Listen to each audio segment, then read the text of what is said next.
I'll call to order this April 5th meeting of the Milton Board of Selectmen and the approval of the meeting minutes of March 14th.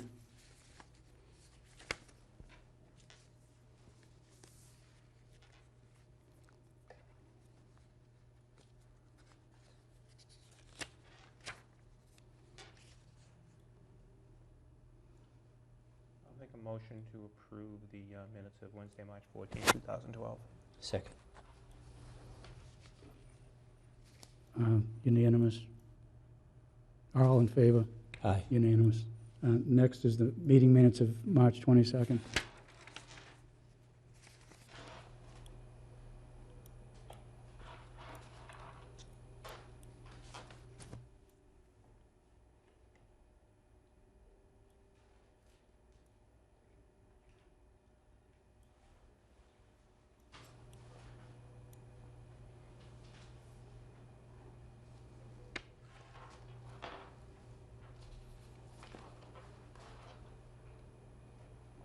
I'll make a motion to approve the minutes of Thursday, March 22nd. Second. Discussion. All in favor? Aye. Unanimous. And then finally, the March 29th meeting minutes. Did we get overtime for all these minutes, all these meetings last month? Is that time and a half, or what is it? It's in the Got check, it. yeah.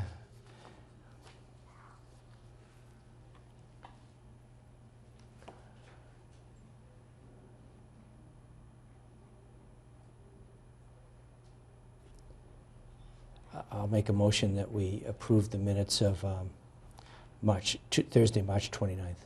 Second. Discussion. All in favor? Aye. Unanimous.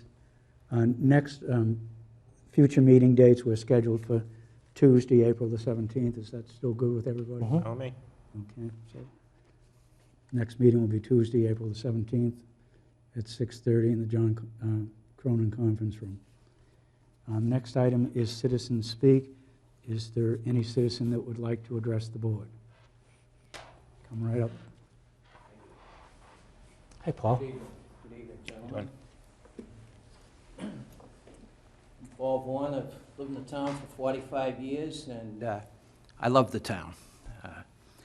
I have a couple of questions that I'd like to direct to each one of the selectmen.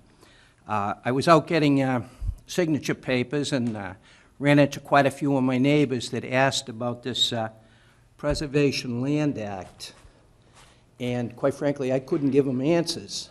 So I told them that if I get an opportunity, I'll come up here and ask the fathers, what the status on it is. So that's what I'd like to find out. Okay. Who is for it, who is against it, and why? What'll it cost us, and is it really good for the town? Well, we are going to go through a discussion of it tonight, but I can give you a brief, history of what community preservation is. Community preservation was a law enacted in early 2000s by the Sallucci administration, and it's meant to cover basically those things that generally there is no room in the operating budget for: open space, parks and recreation, community housing, and historic preservation. And it's basically all about the land. It's all about preserving the land, protecting the land, rehabilitating the land. Housing was thrown in there on top of that. And basically it's called a surtax or a surcharge, and it's a tax on your real estate taxes. The tax we're proposing is 1.5%, so it would be 1.5% of the real estate tax bill. There are two exemptions in it. The first $100,000 of assessed value is exempt, and the second exemption is that any senior citizen age 60 or over who is below 100% of median income is exempt. That's about $77,000 per couple. Is this similar, Tom, to the Obama tax that is going to go on property sales? I'm not familiar with the Obama taxes. Okay, well, it might not be in effect yet, but it's something that's kicking around. Mm-hmm. And the first thing that hits me is the housing. What does open land have to do with housing? Well, it covers open space, parks and recreation, community housing, and it covers historic preservation. So community housing is, again, about the community and trying to make the community affordable to those working class people in the town. That's what it's designed to do. It's designed to promote the affordability of housing within the town of Milton, or within any community that enacts it. And that can be in a number of different ways. Would this include or exclude veterans? It is neutral to veterans. In other words, it is income specific. If you're at 100% of area median income, then you would qualify for community housing. There are some certain deed restrictions that have to be placed on the housing to keep it community housing. You can also do affordable housing with it at 80% of area median income. Has the Section 8 housing in the town proven to be successful in the eyes of the selectmen? I believe overall Section 8 housing is successful in what it does, yes. Section 8 housing is significantly different than affordable housing, significantly different than community housing. Okay. Section 8 housing is low-income housing. It's meant to house people who are 60% or below median income. Many of those are 30% and below area median income. They are very, very, very poor people. And that's what Section 8 is meant to do. Community housing, affordable housing, is not meant to do that. Is any of this related to what was attempted at the Governor Stoughton land, or at least was something that was discussed? Well, again, it's... 40B housing, Section 8 housing? It could potentially be, but what has to happen is if the Community Preservation Act passes, then a commission is established. The members of the commission are set by statute to be a member of the Park Commission, a member of the Historic Commission, a member of the Housing Authority, a member, Planning Board, and I'm not sure if I had all 5 there, but those are the 5 required members. And they solicit basically applications on what to do with the community preservation money. They go out and assess needs within the town, and then they look at projects and make recommendations to the warrant committee, make recommendations to town meeting. Anything that happens has to go through town meeting just like any other warrant article that to appropriate money. There is absolutely no difference. Are you aware of any state funds that have been suggested or mentioned that might be little goodies if this Community Act is approved by the selectmen of the town of Milton? Well, there's a state match. There's a state match. Right now, the state match last year was 26% of the funds raised. So basically, you're getting a 26% return on your investment. Let me wrap up, and I appreciate the time you've given me. Is there a position that you have taken on this? I'm supporting. Okay, and how about you, John? I think we should have the discussion.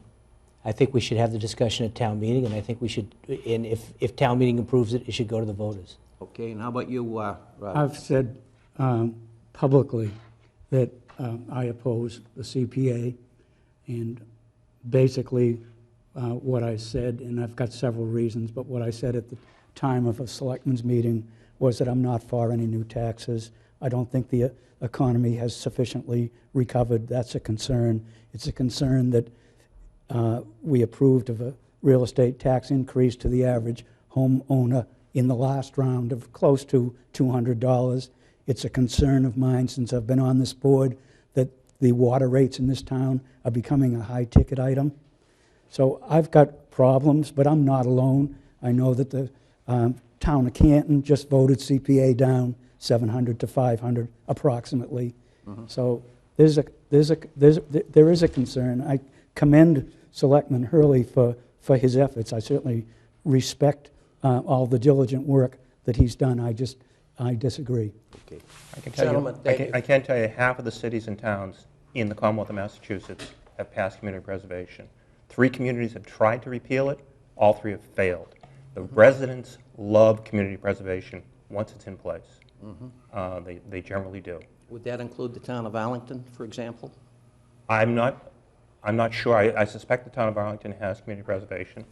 I about think, the I city think of Cambridge? Arlington and Brookline, Cambridge Brookline, does. for instance, Go ahead. Go ahead. have, Arlington and Brookline have both voted it down. Canton just voted it down. So that's what we're going to do. We're going to go to town meeting. If town meeting doesn't want it, then it won't go. It's not the board. Our job is to put as many of these issues to the Exactly. town meeting as Exactly. possible, you know? Well, as a voter of the city of Cambridge is for it, you can rest assured I'm against it. Okay, thank Thanks, you very Paul. much. Thank you, Mr. Vaughn. You're welcome. Next item is I would say this, though, Paul. You know, it could be a tool that we could use. For instance, right now, you were around in 2000 when we faced the school issue, we faced the library issue. We have a real problem right now with our fire stations.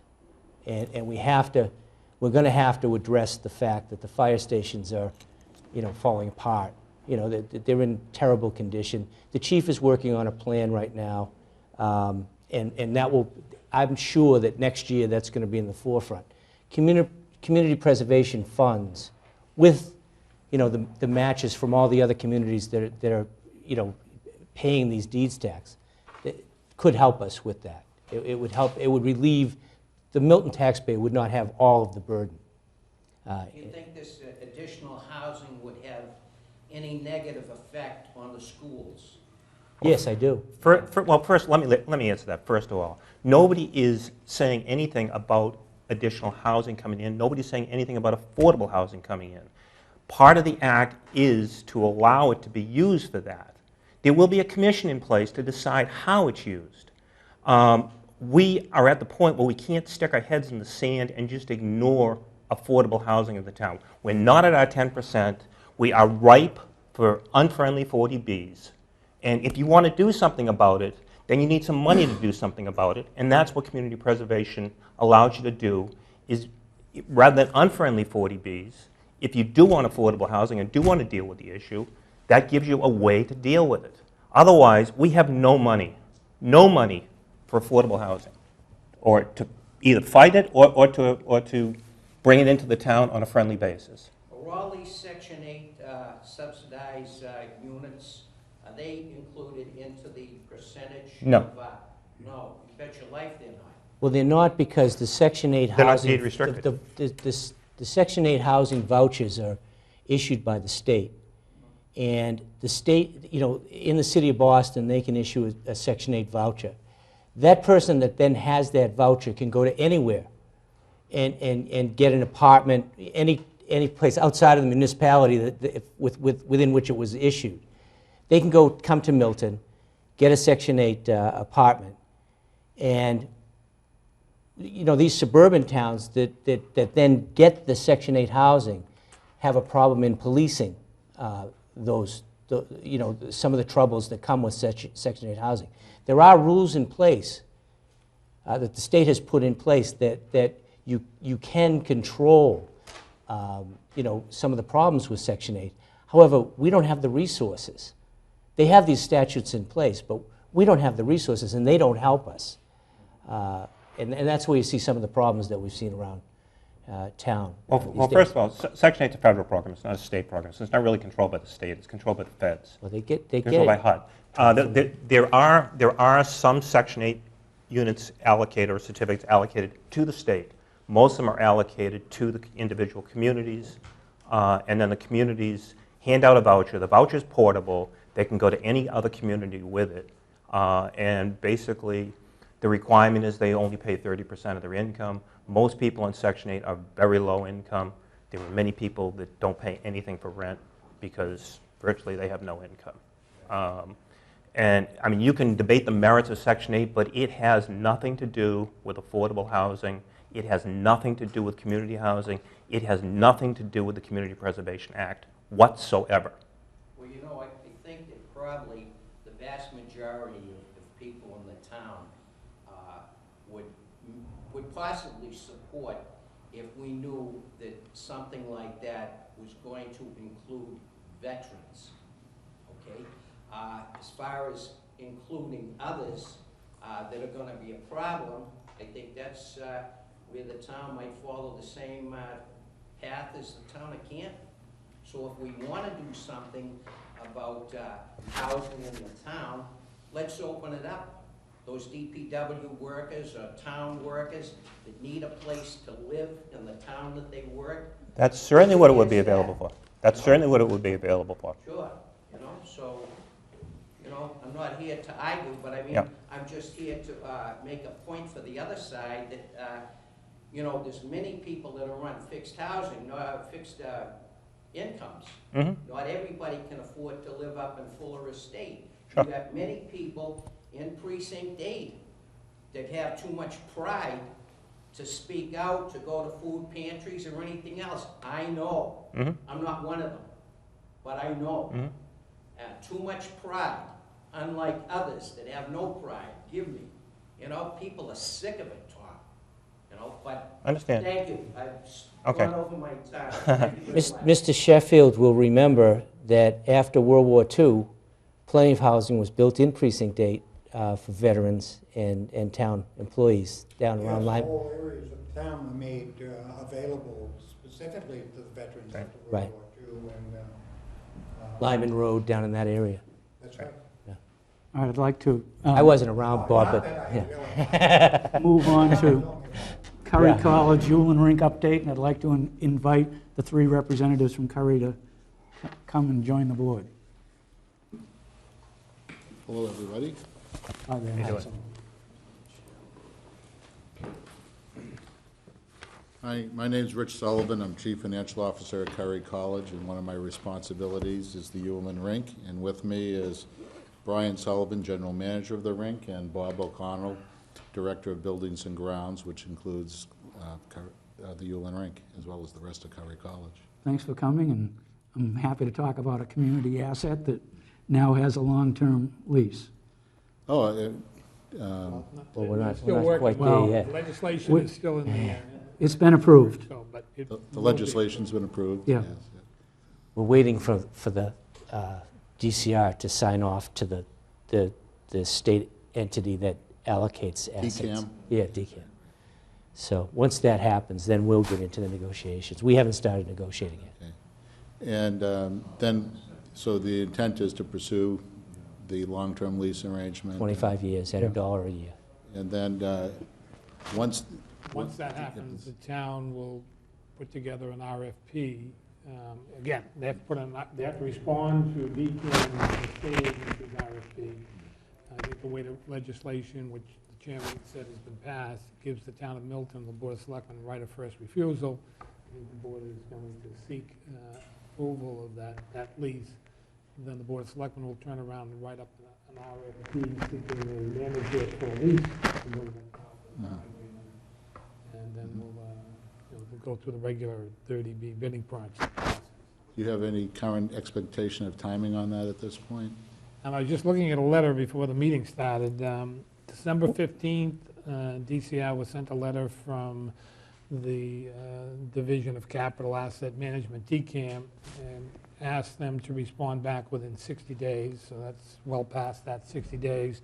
I have talked to an individual from DCAM who will be handling the RFP coming out of that office, and basically, my understanding is that DCR has a number of divisions within DCR that had been involved in the skating rinks, not just Ullman, but the other rinks, and each one of those has to kind of sign off on this new program for the lease, and they're in the process of doing that.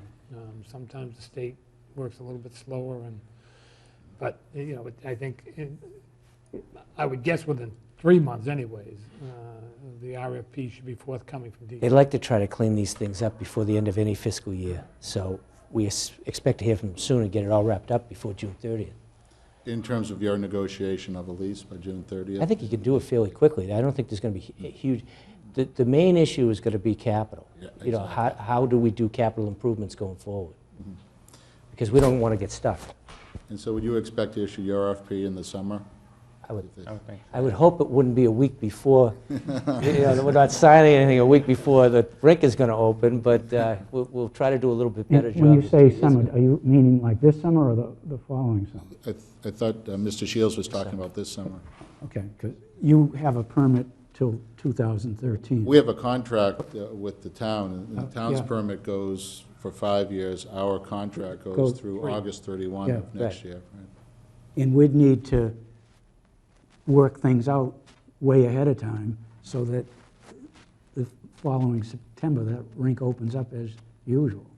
And to that point, Mr. Chairman, Covey College was very agreeable. I think the selectmen talked about this at the farmer meeting and had suggested 2 things. One is that, you know, would it be possible for Covey College to continue, although they have a, you know, manager's agreement under the permit, to kind of forecast, putting aside the lease, just forecast as if next skating season would be in place under the old permit. And Curry was very agreeable to do that. And the other point that the board had raised is the rates. A lot of users were inquiring, because this is the time of the year when you're winding down from one season, getting ready for the next, that would there be a rate increase? And Curry College, again, I think stepped up to the place to their credit and said that they'll keep the rates basically the same, or will be the same as this current past season and the season before that, for that matter. Right, September of '09 was the last rate increase at Ullin. Now, that's going to put tremendous pressure on the manager to operate a rink, you know, with, again, the town has been very clear, and this board has been very clear that, you know, you're not going to try to use public money to fund this asset. And, you know, Curry's scrambling to try to make that work out. And the board also had kind of put them in a little bit of a little box when they said that they wanted to increase the public skating time, which I has saw been the done by email. about 40 hours, but did not want to charge for that. So, to Curry's credit, I don't think we they've been working can through it. under the current Under the permit, you're The correct. permit. We probably could under the lease, but we can't under the Yeah, permit. as part of, you know, the negotiation. That's one of the points I think Mr. Myrna is referring to. Our current contract was under the conditions, the terms and conditions of the permit. If the underlying economics change, you know, that can, you know, be a complicated As we factor. move ahead, we need to remove the clouds that are currently in certain situations, such as rate increases. Under the rules, and I keep trying to simplify things. What's the procedure to raise ice costs, or to consider what's the procedure?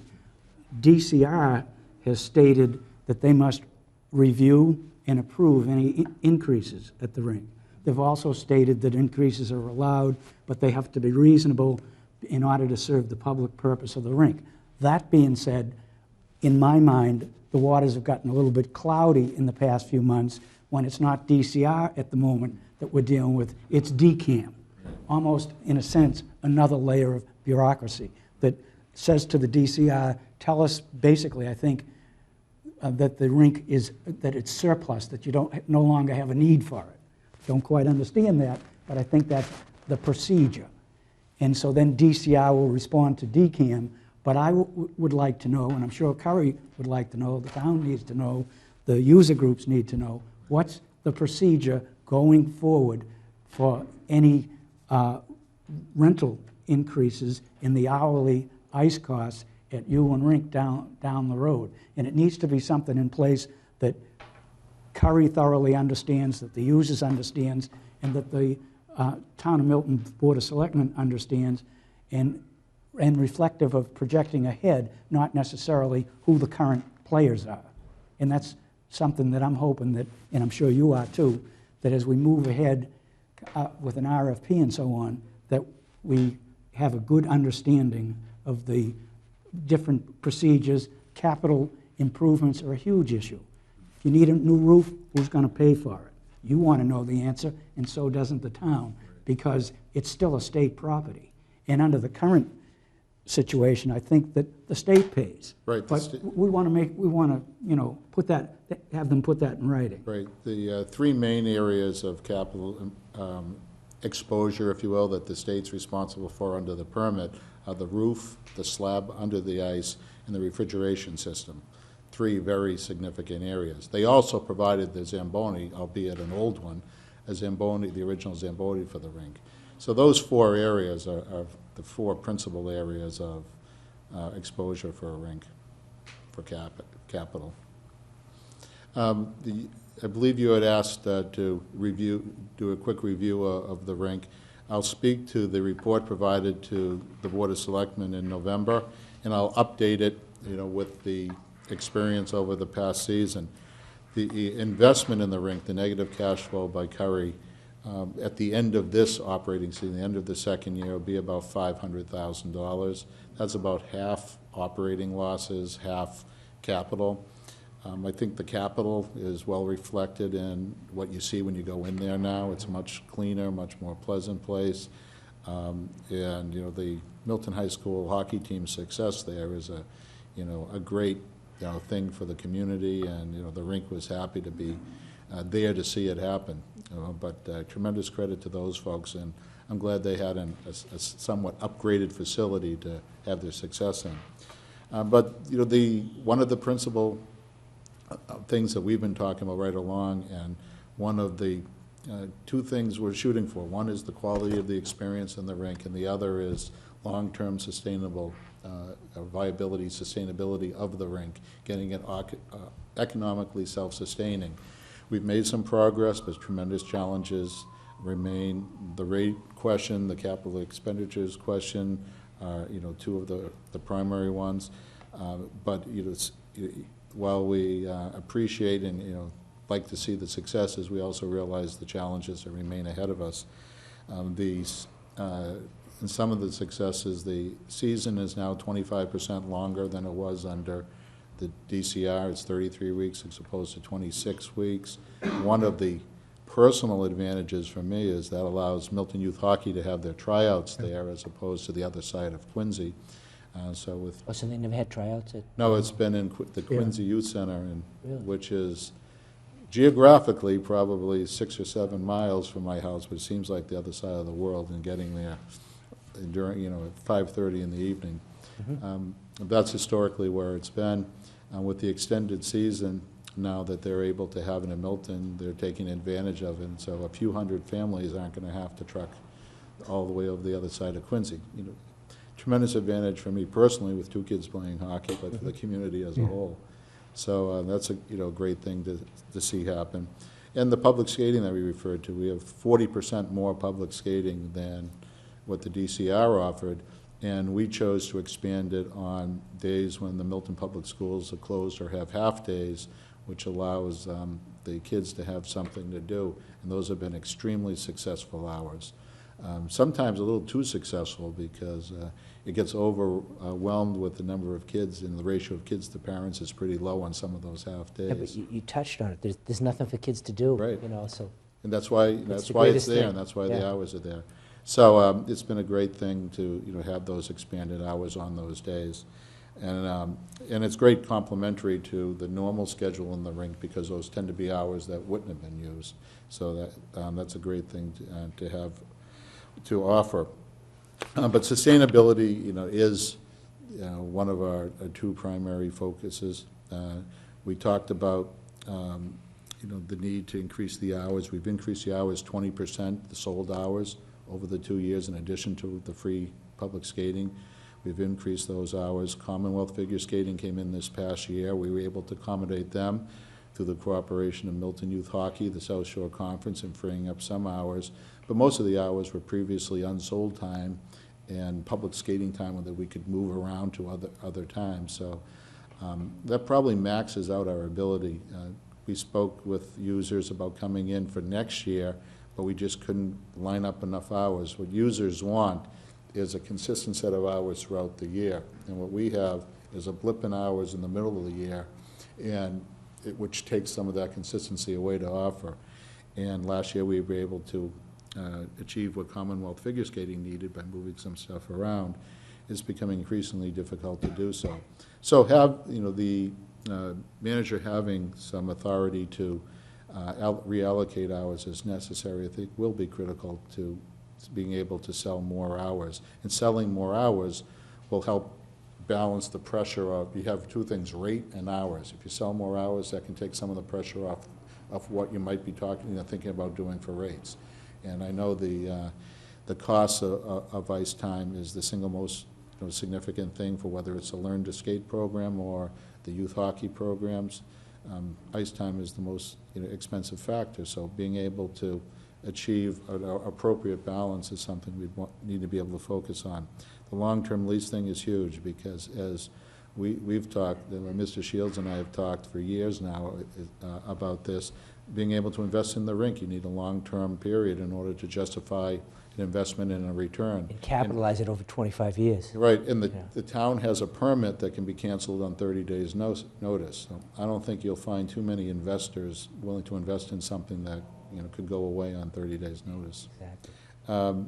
And what you've already mentioned, the DCR being responsible for some capital improvements. We understand that the DCR at other outsourced rinks have made substantial capital improvements, and being able to negotiate in some way, shape, or form an appropriate level of those improvements or reserves for the Ullin rink would be a significant factor in achieving sustainability.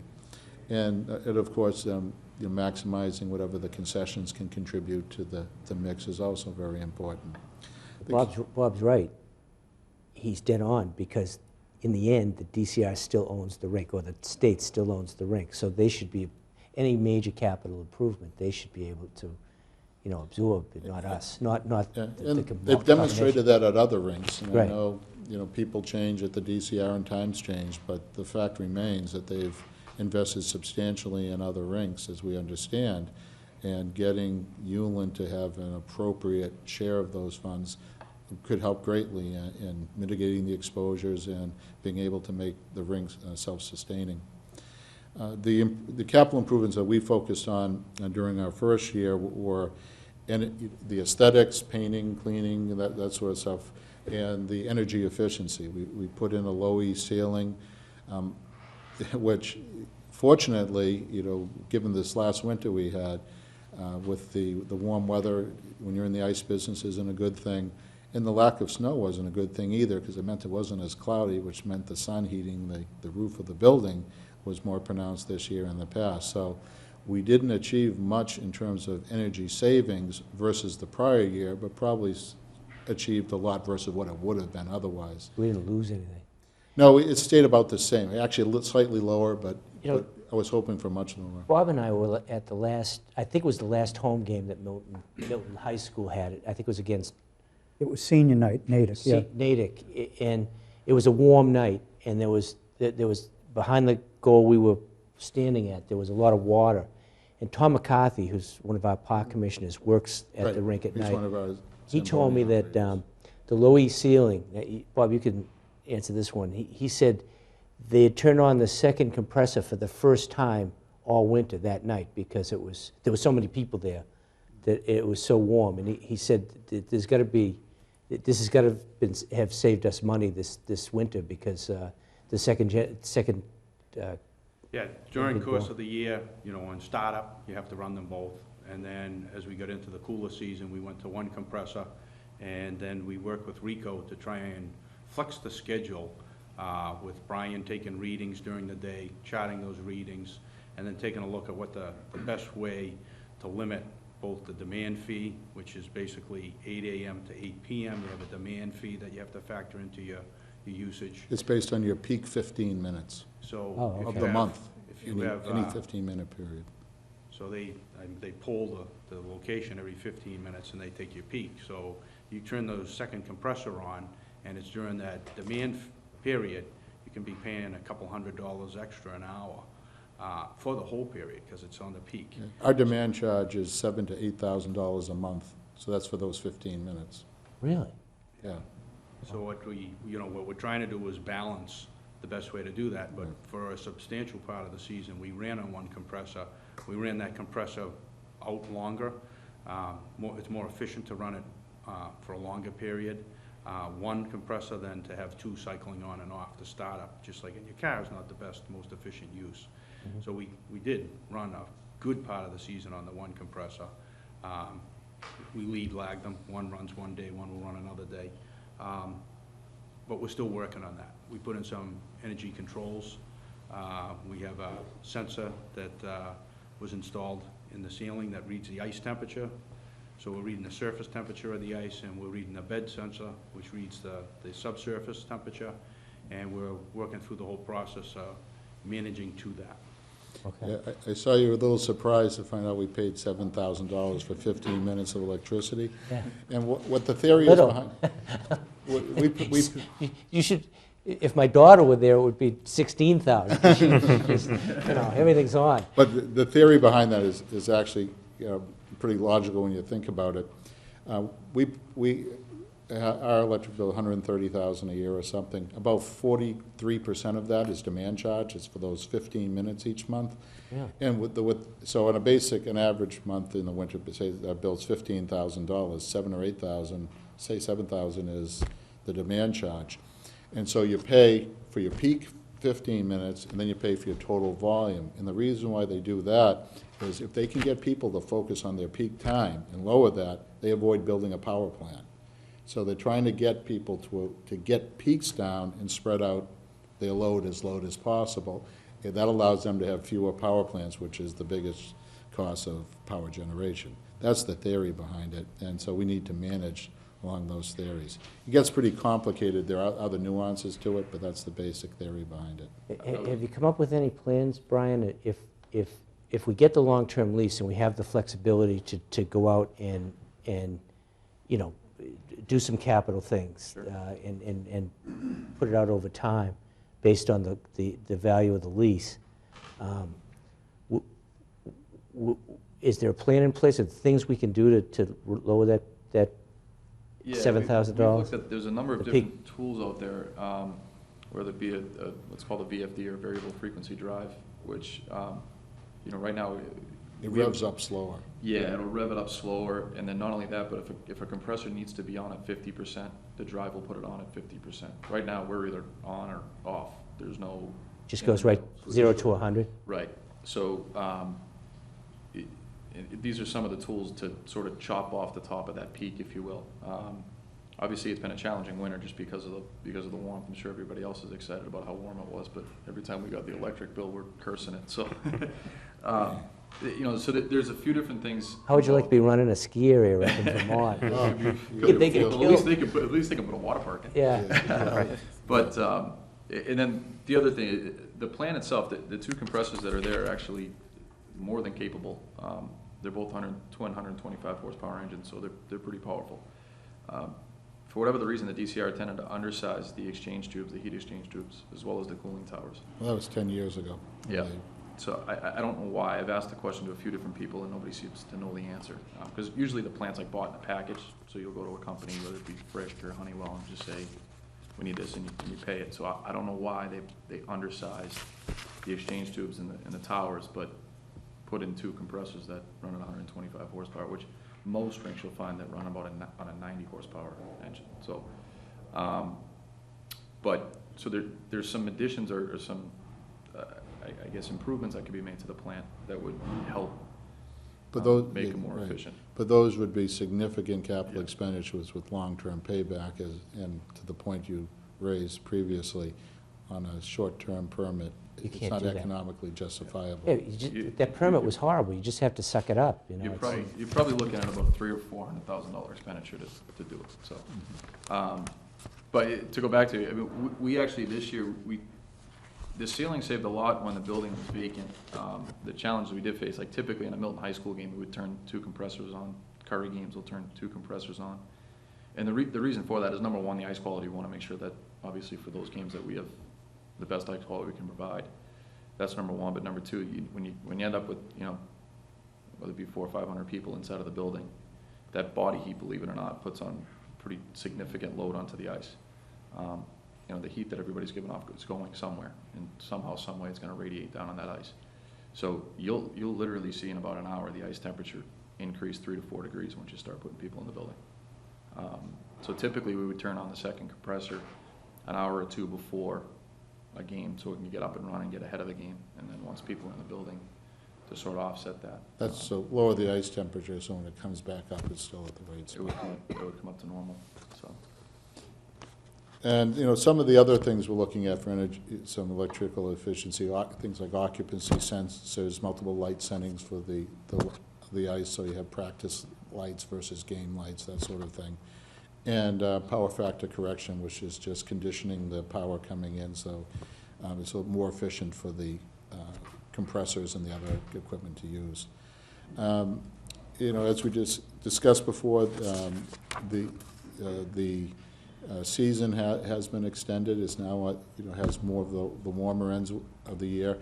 So the official start time now is easy to remember, the day after Labor Day through the day before Little League starts. So Little League starts on I think it's the 21st of that Friday. So, and we still have Milton youth hockey teams playing in South Shore Championship games this coming weekend, the tryouts next week. And so, you know, looking to see what we can do going forward to fill up more of the April time. But the challenge that we discussed before is not having a full season to offer everybody because of the middle being gone makes it more challenging. Right. So what we're expecting for next year operationally is roughly the same amount of hours sold. We haven't, you know, we've talked to people who wanted time, but they needed consistent time throughout the year. So about the same hours. The rates are the same as we discussed, which means the revenue is unchanged. Costs will be up a little bit. And the cash basis operating loss will be about $95,000, I'd estimate. So that's what gets us the investment up to about $500,000. And we achieved a $50,000 rebate from NSTAR for some of the energy work we did. So the net of that would get it down to about $450,000. And when you talk about that, that loss, that's through this season? No, or through the end of this upcoming? To the end of the third year. Okay. So at the end of the third year, it'll be about $500,000 gross, half operating loss, half capital expenditures. Okay. And that's the full capital, that's not the amortized capital, that's No, full, that's full that's capital. right. Okay, Those were the capital expenditures. Yep. okay. So that's, you know, the important items to discuss as we see it. Be happy to answer any questions or expand on anything else. We've enjoyed working with Mr. Murn on an ongoing basis with the rink and with the selectmen, and seeing everybody coming and going in the rink. You know, Mr. Sweeney is a fixture there, and Mr. Shields has been spending quite a bit of time this winter in the rink. So I just really enjoyed watching those games. You know? the high school. Yeah. Yeah, it's you know, it's great seeing, you know, both the girls and the boys team in there. Brian's down at the rink every day, but or every weekday. And Bob is no slouch. No, Bob's down there quite a bit, and Bob and I do walkthroughs of the rink once a week with Brian, identifying things we need to focus on, improvements to the rink operationally as well as longer term. So it's nice, you know, quite a bit of the time we're down there, the boys and the girls are coming in for practice, and nice seeing it, and then being able to watch them from a distance as they achieve a tremendous amount of success this year. So. How about the response to the improved showers? Is that getting big? You know, Repeat the question? though he's talking about the improved showers, showers. the fact that people can actually take showers and clean Right. nice-looking bathrooms. Well, I think there getting the now. lights to work was a big thing. So we've actually had a lot of compliments. Actually, the Men's thing I hockey, believe like we it, get the most compliments on is that you can actually see the players through the glass now. The glass was really dirty, and It was. a couple times a year, we've you know, gone the excess and cleaned the glass, cleaned the uprights that the glass is supported by, cleaned the boards. We have a company that comes in from Kansas. They do board cleaning. So it's, you know. The guy invented a machine that he drives in. Really? clean the Cleans the boards? Yeah. So It's a he converted Jeep, isn't it? It's a Yeah, it's a lawnmower. little tractor, four-wheel drive tractor that he converted, and he travels basically around the country, and that's all he does. Really? Yeah. So, Cottage but, industry. you know. That's why this is a cleanliness- great country. Some guy can think of that. But, one of the, in the first year, see now, it's funny, the things people notice change from year to year. The first year, what we kept getting is, this place smells so much better. And it literally did. And people notice, especially in the locker rooms, that they smell pleasant. It's because they're cleaner, and this year, it's more the things like the glass, because they go to another rink, and some rinks don't clean the glass from year to year, never mind during the year. So, those, it is nice getting the compliments, seeing the, people's reactions to things. Kevin, what is the procedure now? Basically, DCR has said that it's surplus property and turned it over to DCAM That's to lease? what Is that is scheduled the to physical? happen. So it really, the negotiation will be between DCAM then and the town, The town. and not DCR? That's correct. So we don't have any idea at this point what might be in that lease? Or have we seen Well, any they kind of a have draft of it? DCAM obviously is the agency that handles all of these properties that Right. go to lease, and they have a, lack of a better term, like a boilerplate RFP. So they'll be sending it out, but, I haven't seen that at this point in time, and DCAM will not, till DCR actually signs off, DCAM is not the agency to take over the following lease negotiations, if you will. Right, until DCR That's right. signs off, but it's expected that DCR will Oh, that'll definitely happen. happen, yeah. It was an So act, it will be DCAM that we're negotiating? it was an act of the legislature, so, and it was signed by the governor, so Yeah. it's got to happen. I mean, the only one I'm familiar with DCAM is an armory out in Worcester that's a homeless veteran shelter, and that's a DCAM property. And the state does not do any capital improvements. They give 100% credit towards the rent for capital improvements, but they won't put a dime of capital improvements into the property.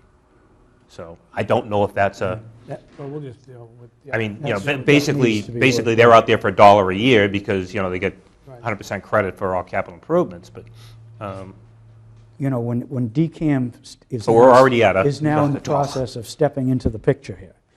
As they step into the picture, are they going to, my question would be to them, are you going by the rules that are existing now, such as what you said you do for capital improvements, such as how does a rink go about getting a rate increase? Or DCAM, are you coming in here fresh and new, and you're going to set up a new set of rules? right, I mean, that's relative something we're going to have to rates? find out, you're right. Yeah. You're right. And that's, I hope that we can be operating on the existing rules and have input into any drastic changes in rules. As Curry understands let's say, the area of capital improvements, as we understand the current area of capital improvements and what would be called. And then, to me, let's not let DCAM forget that we're talking about a state property, and our tax dollars are helping to pay for that state property. Right, in a state property that I believe the DCR reported they were losing $350,000 a year. $350,000 a year. Yeah. So in the 3 years, that's over $1 million the town saved them by taking the property. Although they retain ownership, they've washed their hands a bit, that this town has stepped forward to help on, and the Currys stepped forward to help on. I would keep in mind too, I know the other long-term leases that are out there of these properties are far more, are permit holder or leaseholder friendly than, I believe, the one we're currently operating under, so just to keep Yeah, that I in mean, mind. anything is better than what we have. Yeah. Especially when they can rescind everything in 30 days, you can't capitalize that, so. Right. yeah. I guess my question is, you're saying for next year you expect how much of an operating loss? Operating loss approximately $100,000, cash basis, that's without depreciation. Right, right. And what would it take, either rate-wise or increased time-wise, Okay, to the break two even? The two extremes, Yeah, so I can take my calculator out, it's $100,000, and then you can divide by 1,800 hours is what we currently have sold, was at $55, $55 to $60 an hour if you wanted to solve it with just a rate increase. Or at the current rate, the majority of our time, the biggest customers are Milton Youth Hockey, South Shore Conference. They get the not-for-profit youth hockey rate, the high school not-for-profit youth hockey rate. So our average rate is, they get $175 an hour, and the others, like Curry College, gets $200 an hour as their rate. So let's say the rate is $180 an hour, so it would be $100,000 divided by 180, but then some of that would, you'd have some increased cost to have people in the rink to operate it. So let's say it's, you'd net $150 an hour, so 100,000 divided by $150 an hour would be another 666 hours or something like that, if I did it right. Of basically prime time or prime dollar hours. Right. So you take another 600 or 700. If you're trying to just solve it on volume, it'd be another 600 or 700 hours to solve. So realistically, it has to be a combination of both. Right, and that's my point earlier. It needs to be some appropriate balance between the two. Now I guess my point is, sooner or later, this thing's got to break even. It can't lose money forever. No, and Curry College would appreciate it if we could solve that one sooner rather Right. than later. Well, and my concern is that if we don't do something sooner and we wait till later, then you're talking about putting a huge increase in place just to make up the time differential. That it would seem better to have nominal increases and get some part of the way there than wait and have no increases, and then all of a sudden, like we're doing on the T, or like when legislators get their pay raises after they haven't had one for 10 years, and all of a sudden it's a 50% pay raise, and everybody's screaming. You don't want that kind of thing to happen. We want it to stay like the selectmen, no raises. No ever. raises at all, yeah. So that's my only concern. Right, and I believe what the board was considering was the desire to give some visibility to the users for next year as they were setting their rates this spring, and with the long-term lease question still up in the air of, how is it going to be pursued, what are the terms and conditions. So Curry deferred, to the wishes as we perceived them of the Board of Selectmen about deferring the rate increase for a year, noting that does increase the challenge. And the current rates are for the not-for-profit youth hockey, municipal youth hockey, $35 to $40 lower per hour than most of the other DCR outsourced rinks, and even substantially lower than the private rinks. And we did a survey in February of the 42 DCR rinks and got the rates on 40 of the 42, and that's what the survey showed. So I think by most objective measures, or really all objective measures, the rinks rates are very low, even compared to other DCR rinks. Now, not to put you on the spot, but if we were to cut that, you said they're what, 30% below, or $35 to $40 an dollars hour below? for the municipal rate. If we were to cut that in half, try and cut that gap in half, what would that do to rates? That would bring the rate from 175 to 192, if I did my math right. I've got an invisible calculator, but that's about right. Under the current state structure, there's some changes in the hourly rate. I don't know if you call them their adjustments. Is it The energy surcharge? energy surcharge? Yeah, and in the rates in the months of September and October and then April, the DCR provides a $25 energy surcharge. We don't have that many hours in there compared to the vast majority of our hours are October through March. And that's to help with the increased energy costs during those months. But all of under the permit, all of the rates that we charge, or I should say each of the rates is 2 rates, plus the energy surcharge, is dictated by a CMR code of mass regulations that comes out that tells us what we have to charge. No flexibility either way. So that's where those rates come from. Now, the energy surcharge, did you collect that this year? Yes, Oh, yes. okay.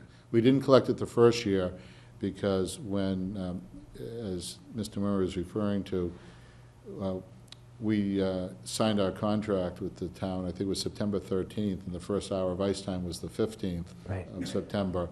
And when we went to bill, we found out from users they hadn't previously been billed for the energy surcharge, even though the Code of Mass Regulations specified that they would. And I believe the DCR really didn't have an explanation for that other than to confirm, yeah, we didn't. So we charge it because that's what was required, and also our fiduciary responsibility to the town to try to appropriately manage the rink and mitigate the loss to the extent that we could. So, yes, the energy surcharge is in addition to those rates and those earlier in September, October, and April, we can charge 25 or do charge $25 an hour to everybody. But I think that adds up to less than 10,000 in the year. I just want to say that this, you were right. I mean, it represented, we had people from Milton Youth Hockey come to us, and people from the school committee come to us, and you know, what was it, 3 years ago, that wanted us to get involved and step in and not privatize the rink. But in order to do that and not ask the Milton taxpayers to supplement what was needed, because it was losing $350,000 a year under DCR. We thought that it could be run better, but there was no way you were going to wipe out $350,000 in losses, in operating losses in 1 year. So to then go out with an RFP and bring Curry on board, I think it represents a great commitment by President Quigley and the Curry, you people at the Curry staff and Curry College. We had the success with Milton High this year. Milton Youth Hockey and Bob's program is terrific for the townspeople. And the Curry Colonels have a home. So I think it's a good partnership that we've established between all of the parties. We've just got to, with this long-term lease, we now have to bring it to the next level.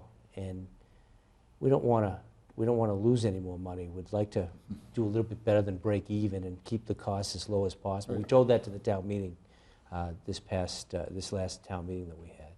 And I think that should be our goal going forward. But we really appreciate what you guys have done, have stepped up and done. Well, we appreciate the guidance and the cooperation of the Board of Selectmen and all the research and all the work you put in. I know Mr. Shields put a tremendous amount of time in getting the permit, and we benefit from that experience because we can talk with somebody and who knows it. Mr. Sweeney is a fixture in the rink with his program, and tremendous guidance from the Board of Selectmen with all your experience there. So we appreciate it, and we appreciate the opportunity to do what we can, and we share the board's concern about having a great asset for the town, but also doing it in a manner that's economically sustainable. We're not there yet, by a long shot. A lot of challenges remain. It's been successful to date, but we still have to get it to where it's self-sustainable, including enough of a surplus to keep rolling into appropriate amounts of improvements to the rink. I think last time we talked about trying to get people to take, if they're going to take peak time, to take off-peak time as well. Right, and that's what happened when we brought Commonwealth in. Commonwealth, I forget the exact percentages, but they took a fair amount of peak time, but they took much more non-peak time or in hours that were previously unsold. And that's the strategy.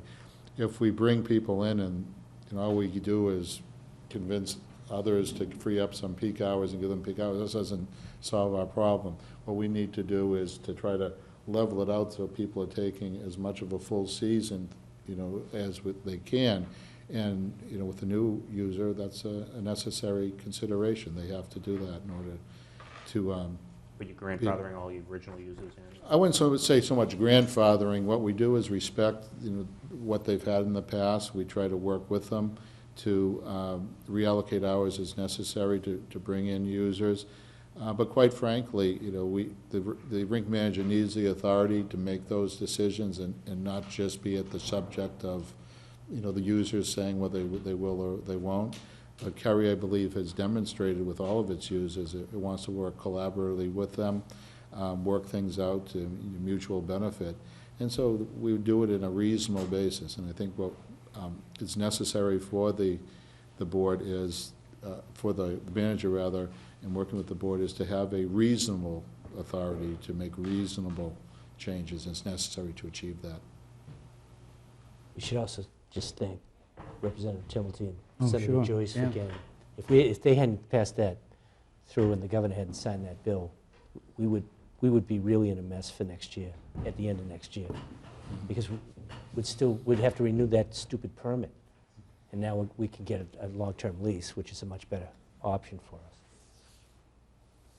Right. We wish you well in your negotiations. Thank you.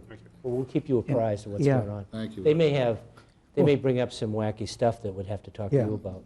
But you can keep in touch with us. And DCAM is waiting for DCR to respond to the property. Well, thank you very much. We Thank await you. their Thanks response. for coming in. Thanks. Have a good night.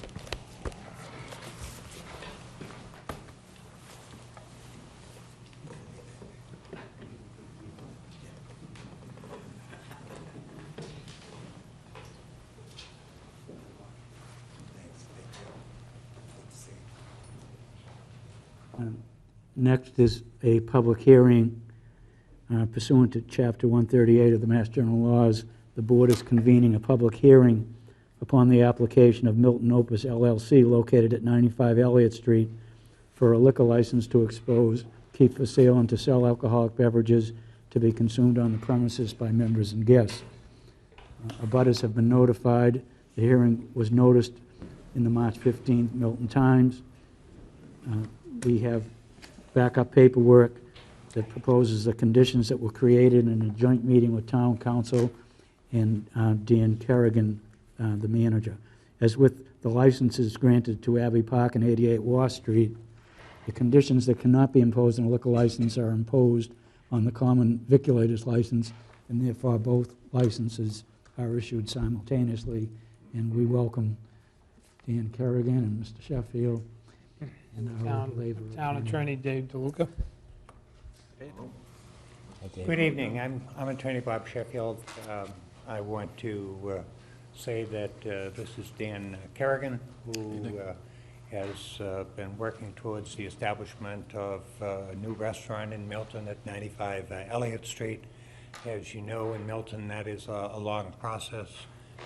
We've gone to the Board of Appeals and received a unanimous approval from them. We've gone to the Planning Board and we've received unanimous approval by the Planning Board. They actually took a vote? Pardon me? The planning board actually took a vote? It actually took a vote, and it was a unanimous vote. Mr. Shields, pretty good. We went before the Board of Health, and they reviewed the plans, and particularly the dumpster areas, and they gave their approval. And now we are before the board here tonight on the issue of a liquor license. There will be liquor served at the facility. Dan Kerrigan is the manager and will be the manager on the liquor license.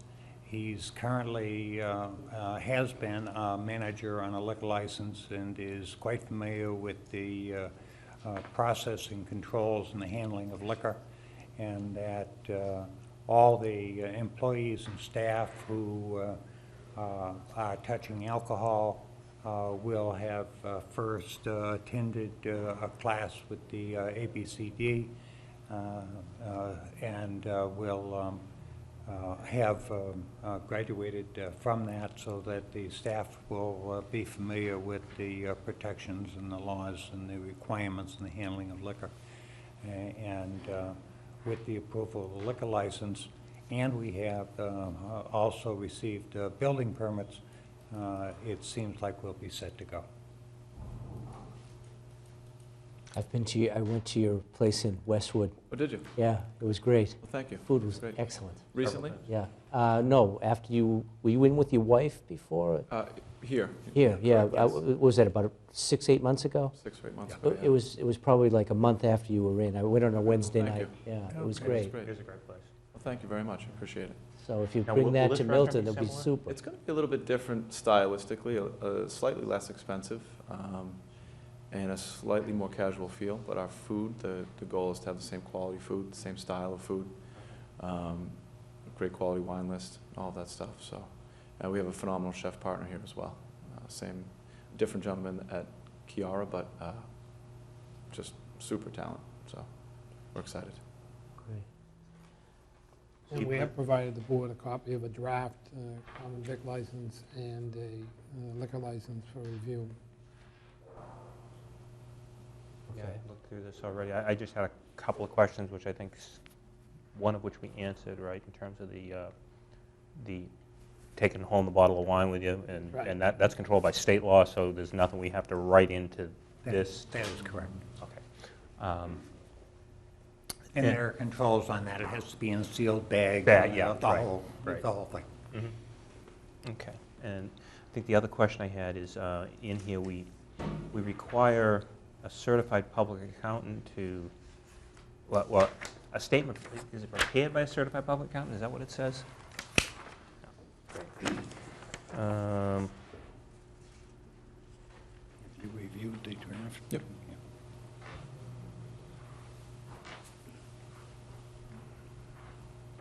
Oh, yeah, here it is. Restaurant revenue from the sale of alcohol shall not exceed 25% of the total annual restaurant revenue. At the time of annual review of the liquor license, the owner must provide the financial statement by a certified public accountant showing the restaurant liquor sales. It just doesn't say what kind of a statement, that's all. I mean, is that an audited statement? Is that a reviewed financial statement? We just don't know from this language. Mr. Early, I might be able to speak to that. The intent of the language is to provide the board with sufficient credible evidence of the 25%. Okay. If there is a mechanism that might be more acceptable to the board or more acceptable to the applicant for that matter, whatever is convenient. I mean, the objective remains the same. The terminology, frankly, may be less than artful in terms of an actual choice. But I mean, I don't think it's critical, but I wouldn't want to place the burden of having the restaurant to have an audit if it doesn't need one otherwise. And it may not need one otherwise unless you have, debt or something that, the bank is requiring an audit. Certainly, either a review or a compilation would be fine for me, but just something to show that you're meeting the 25%, so, I appreciate again, that. whatever suggested language that, since you perhaps are an industry member, Mr. Early might have a better idea of exactly what would be acceptable. Mr. Sweeney and I would be okay if somebody that went to Massasoit took a couple of accounting courses. It's fine with us. Well, let me tell you the different levels that a certified public accountant can render. I mean, an audit being the highest level, saying that they're gathering evidence and they're going to attest that, in their opinion, the statement is an accurate statement. The next step down is a review where you would make inquiry, you'd do analytical review, and you would render a report saying, almost like negative assurance, saying that based upon our review, nothing came to our attention. And then the lowest form would be a compilation where you basically, as a certified public accountant, just coming in and compiling the numbers that were prepared by management, but not doing any kind of work to determine the accuracy necessarily of those numbers. So you can have it any way you want. Obviously, the audit is the most expensive. If you're having one anyways, it's probably not an outrageous thing. But if you're not, maybe the review would be a more responsible. Do you want to add that in? Yeah. Okay. That makes sense. That's fine. So do you have a preferred reference or language there, Mr.? The owner must provide reviewed financial statements by a certified public accountant showing that the restaurant liquor sales in the preceding year not to exceed 25% of the annual total. Reviewed? Yeah. ED? Yeah, Do you want to make that change in the form of a motion?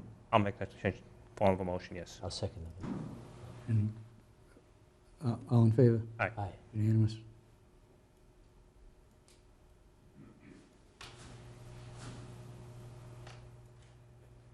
be honest, I don't think I really had any problems with the rest of it. No, a lot of it's just boilerplate. Have you talked at all to the neighbors? I did attend a Milton Hill Neighborhood Association meeting. Okay. Answered a couple questions. There was no concern. And your hours of operation, with vis-à-vis the parking, where, Yep. you know, where are you going to be parking on the property? Your people? We went over that in extensive detail, particularly with the planning board. Okay. And neighbors were there, and we've defined the number of spaces, et cetera, where the employees are going to park, and a lot of attention was given to, this information. Okay. And we will avoid, parking in the neighborhood and the, We do have, we have certain service spaces Yep. around that neighborhood, so I assume you're going to use those? Use That's right. those, and there really is ample parking between the parking lots, upper and lower, on both sides of the building, and then on-street parking right on Elliott is available as well, so. Mhm.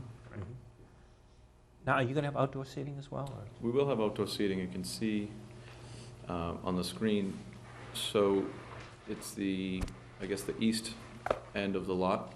Okay, There shows 5 tables outside. okay. And alcohol will be served at the outdoor seating as well? Alcohol will be served in conjunction with food. Okay. So there's no bar set up outside. Yeah. It's just table service only. But will it somehow be cordoned off so you can't walk off premises? Exactly. So you can sort of vaguely see it on the drawing. There's a 3-foot wide planter all the way around and a Okay. railing on the street side that's taller, so Right. there is one exit from there, but it's an emergency exit, which will be noted as so and alarmed. it's also so that they won't escape without paying.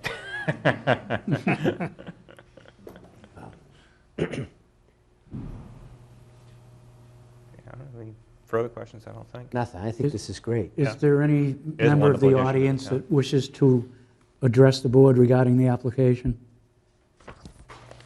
Not hearing anybody. If the board is going to make a motion, I'd just ask the board to make a contingent on the, final approval of the liquor, like the home rule petition at the state ABC. level, so you have the liquor license to issue. Okay. Yeah, it just, on behalf of the town, Mr. Ken, I just want to, Kerrigan, I just want to thank you for your stick-to-itiveness. It takes a long time in For this staying town. with us, and I think you're going to be a great addition, and we really welcome you to the town. Well, thank you So, very much. I'm very excited, and it seems that the town's a little bit excited as And- well. We get a lot of visitors into our empty garage at this point, Yeah. checking the place out, so When we're excited as When will well. opening be, do you know? We're shooting right now for September 1. So. I work for the lottery, and we work in conjunction with ABCC, and there's like 6 to 7 weeks from the time the municipality votes to getting the full liquor license for ABC. Yep. So, After this vote is taken, it would be helpful if you took up item 15, which is the approval of the awning. Okay. I'll make a for the motion. facility. I'll make a motion to grant common victuals license to Milton Opus LLC contingent upon the applicant's agreement to the proposed attached conditions required by the town. second. Further discussion? All in favor? Aye. Unanimous? I'll make a motion to grant a liquor license to Milton Opus LLC to expose, keep for sale, and to sell alcoholic beverages to be consumed on the premises by members and guests contingent upon the applicant's agreement to the proposed attached conditions required by the town. Second. Discussion? All in favor? Aye. Unanimous? Item 15, Bob, is the awning. Next is the request for a restaurant awning at 95 Elliott Street. You have a report by the planning director? This is a situation where the awning is going to go over the sidewalk, and because it is going over the sidewalk, the planning board suggested that the selectmen be aware of it and approve the awning. And the planning director did check with the DPW. There's not an issue with, it's significantly high enough to where it's not going to interfere with any DPW requirements as far as plowing snow and trucks going by. And Okay. Water runoff in terms of ice during the winter? Or? We've designed in a drainage system, and actually the terrace, which is surrounded by the planters, the water will be redirected from the awning down a gutter system into the On that into side? the planters, yeah. But it also occurs around the sidewalk side over here? Yep, so from there, so the awning's actually going to tilt slightly back toward the building. Okay. It'll appear to be at a right angle with the building, but it'll tilt slightly backward, and the gutter system is between Is the in awning and here. the building. Okay, So that'll run down around gotcha. Okay, and bring water back to the planters. oh, great, okay. Well, I'd make a motion, Mr. Chairman, to approve a request from the owners of the restaurant at 95 Elliott Street to install a decorative steel-framed wooden awning, which will extend from the restaurant's main entrance around the corner and down the Elliott Street side of the building for a distance of 15 feet. Second. Discussion? All in favor? Aye. Unanimous? Thank you. Thank you. Welcome. Thank you very much. Now, it wasn't so long ago, 7 or 8 years ago, we didn't have any I know. porous licenses in the town. This is a tremendous contribution and a great thing for the town. Good. Well, I'm So- glad everything's a good change. Well, welcome to the town. I think you're going to like it. Good. I think you're going to do fine. I like it already. Yeah, The good. town is becoming a destination community for restaurants, Exactly, which is far different than what it used to be. exactly. Well, there was a time when there was only one or two on the South Shore you could go to and get, That's right. but this is great.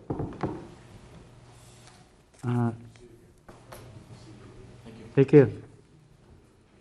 Next is a discussion about the Fallon ambulance contract. there's a contingent of folks from Fallon Ambulance that'll be attending, and if the fire chief could also attend. Sit up.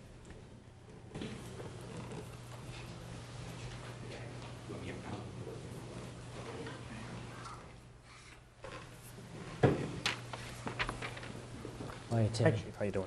Good, how are you? Chief? Hi, how you doing? Excellent, how are you? Peter, how you doing? Good.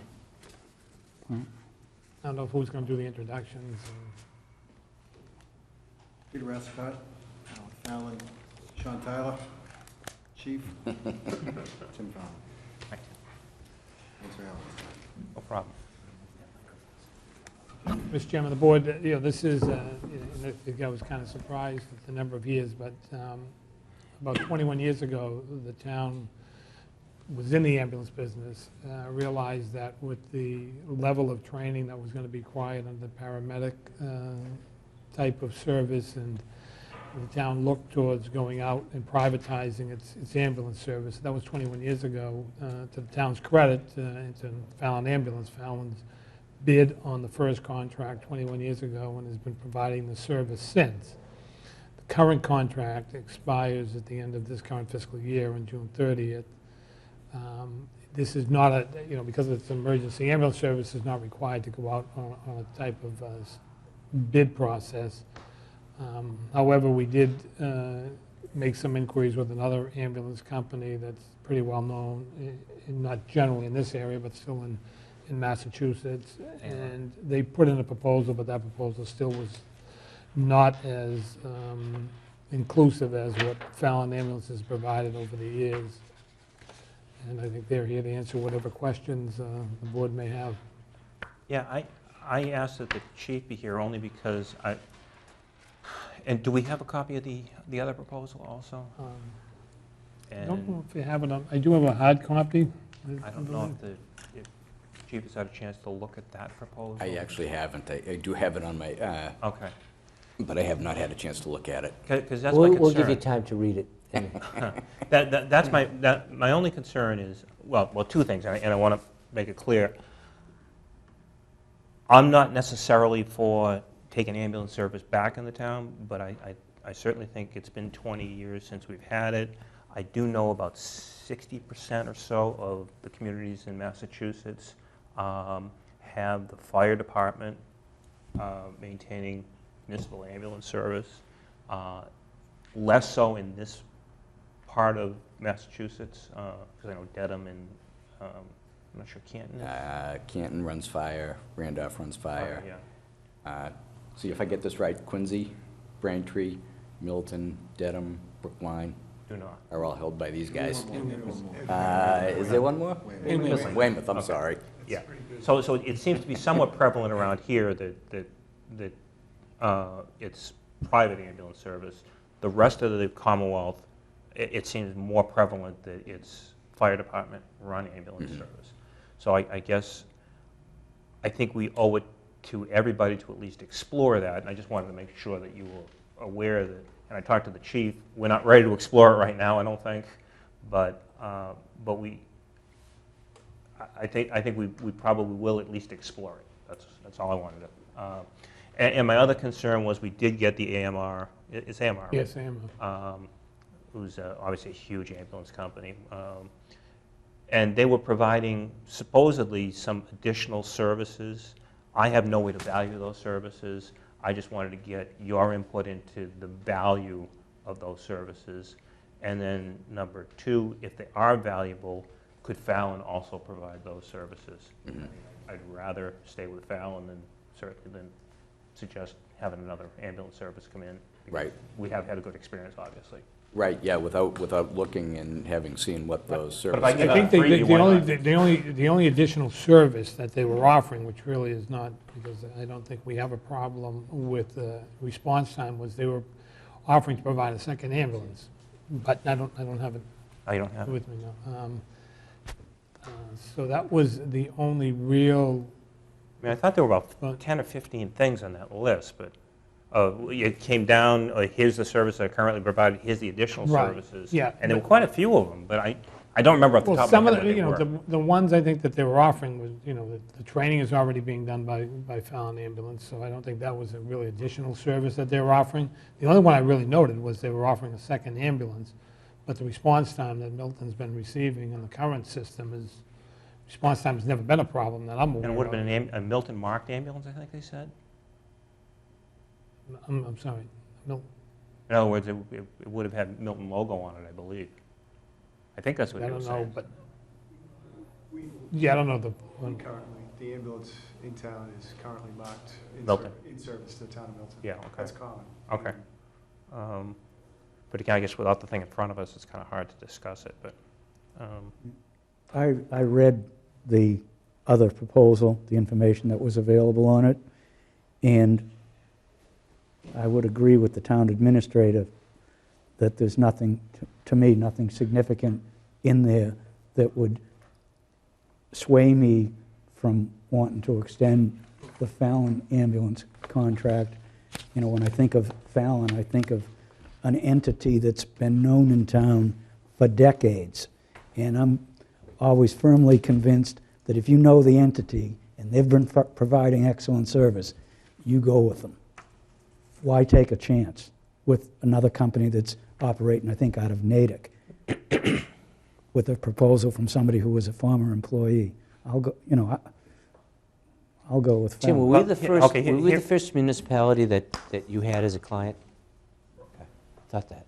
here are the additional services. And they're calling these additional, and you tell me if they are additional, because I don't know, obviously. They're saying the services that is currently provided is one ALS ambulance, 24/7, 365 garage in Milton. Response time, 6 minutes, less than 95% of the time. Backup ALS ambulance within 15 minutes.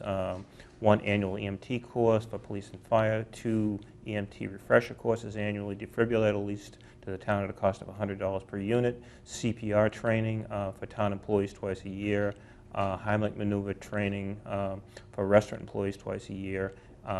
And 3 EMT scholarships per year to high school students. And they're saying that is the basis of the current contract. They're saying that these are additional services.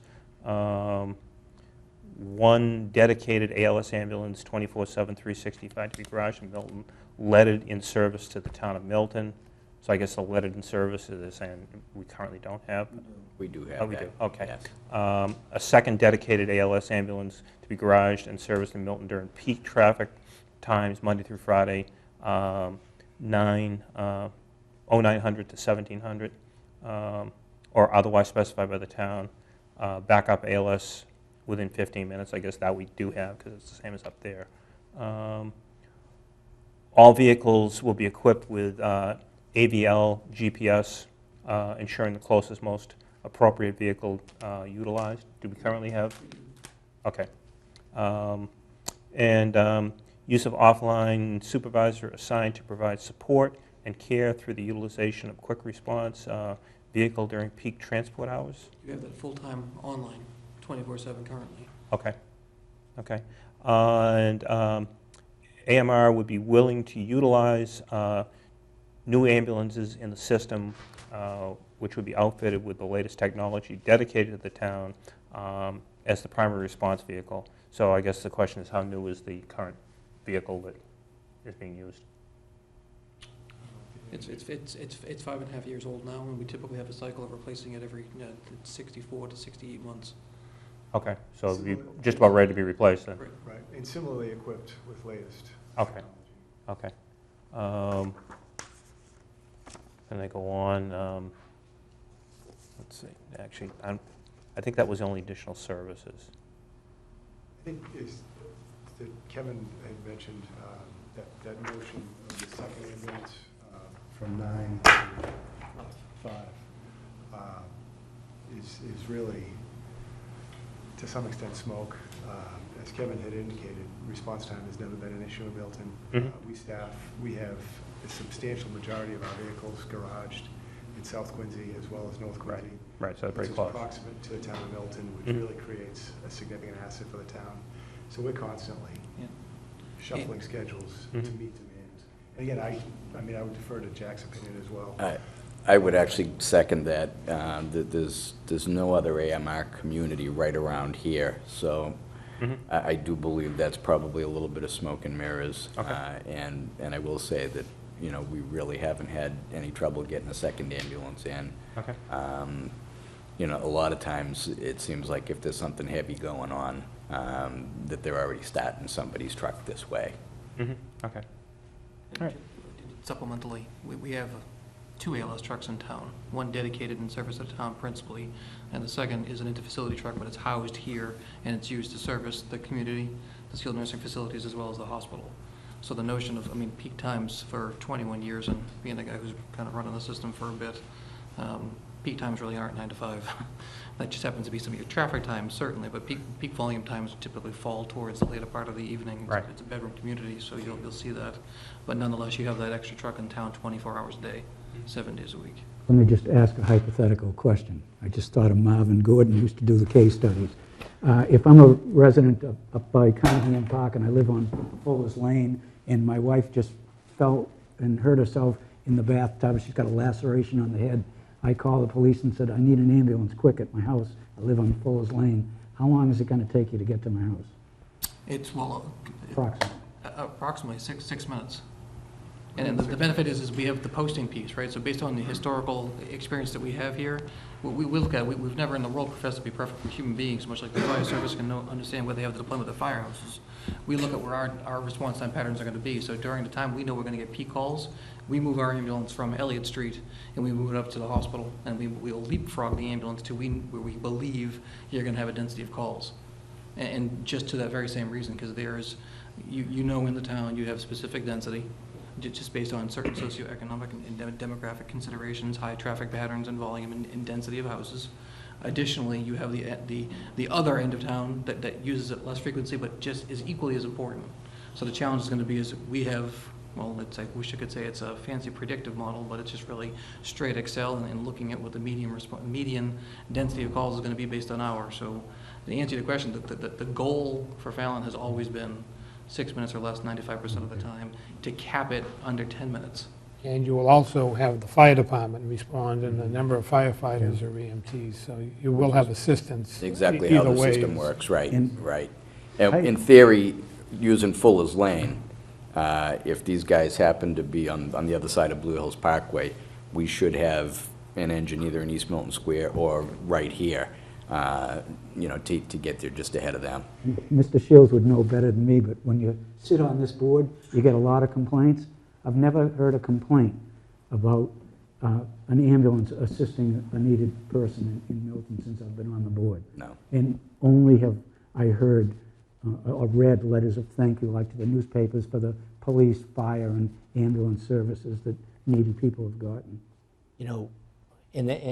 That goes back to when the police had the ambulance service prior to us going with Fallon. Now, the vote to have Fallon be our ambulance provider in the town was taken the last week in February of 1991.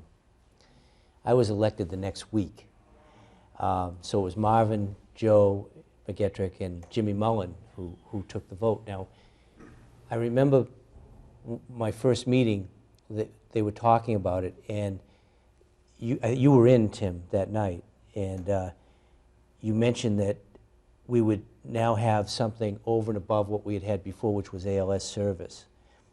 Now, in 20 years since that happened, is that like the industry standard now? Do like Randolph and Canton and those communities, do they have ALS? Right, right. If they can afford to provide it. Okay. Yeah, you certainly wouldn't want to go backwards. I remember Marvin Gordon especially was, really happy that we were providing ALS service, and so we still have the best service when we have somebody down. Is that? Yeah. Okay. I just want to make sure that we're not missing something in the mix here. I was going to add to Mr. Sweeney's question, the thing to note too with the system that we have. Could you turn the microphone towards Peter? The system that we have in place, you have that call, Mr. Sweeney, at Six Fuller's Lane. The second we start rolling there, we have another ambulance rolling into town. Right. In To make case sure it's the next backup's person, needed. and that goes on for the third, fourth, and we've probably had 4 and 5 occurrences in town.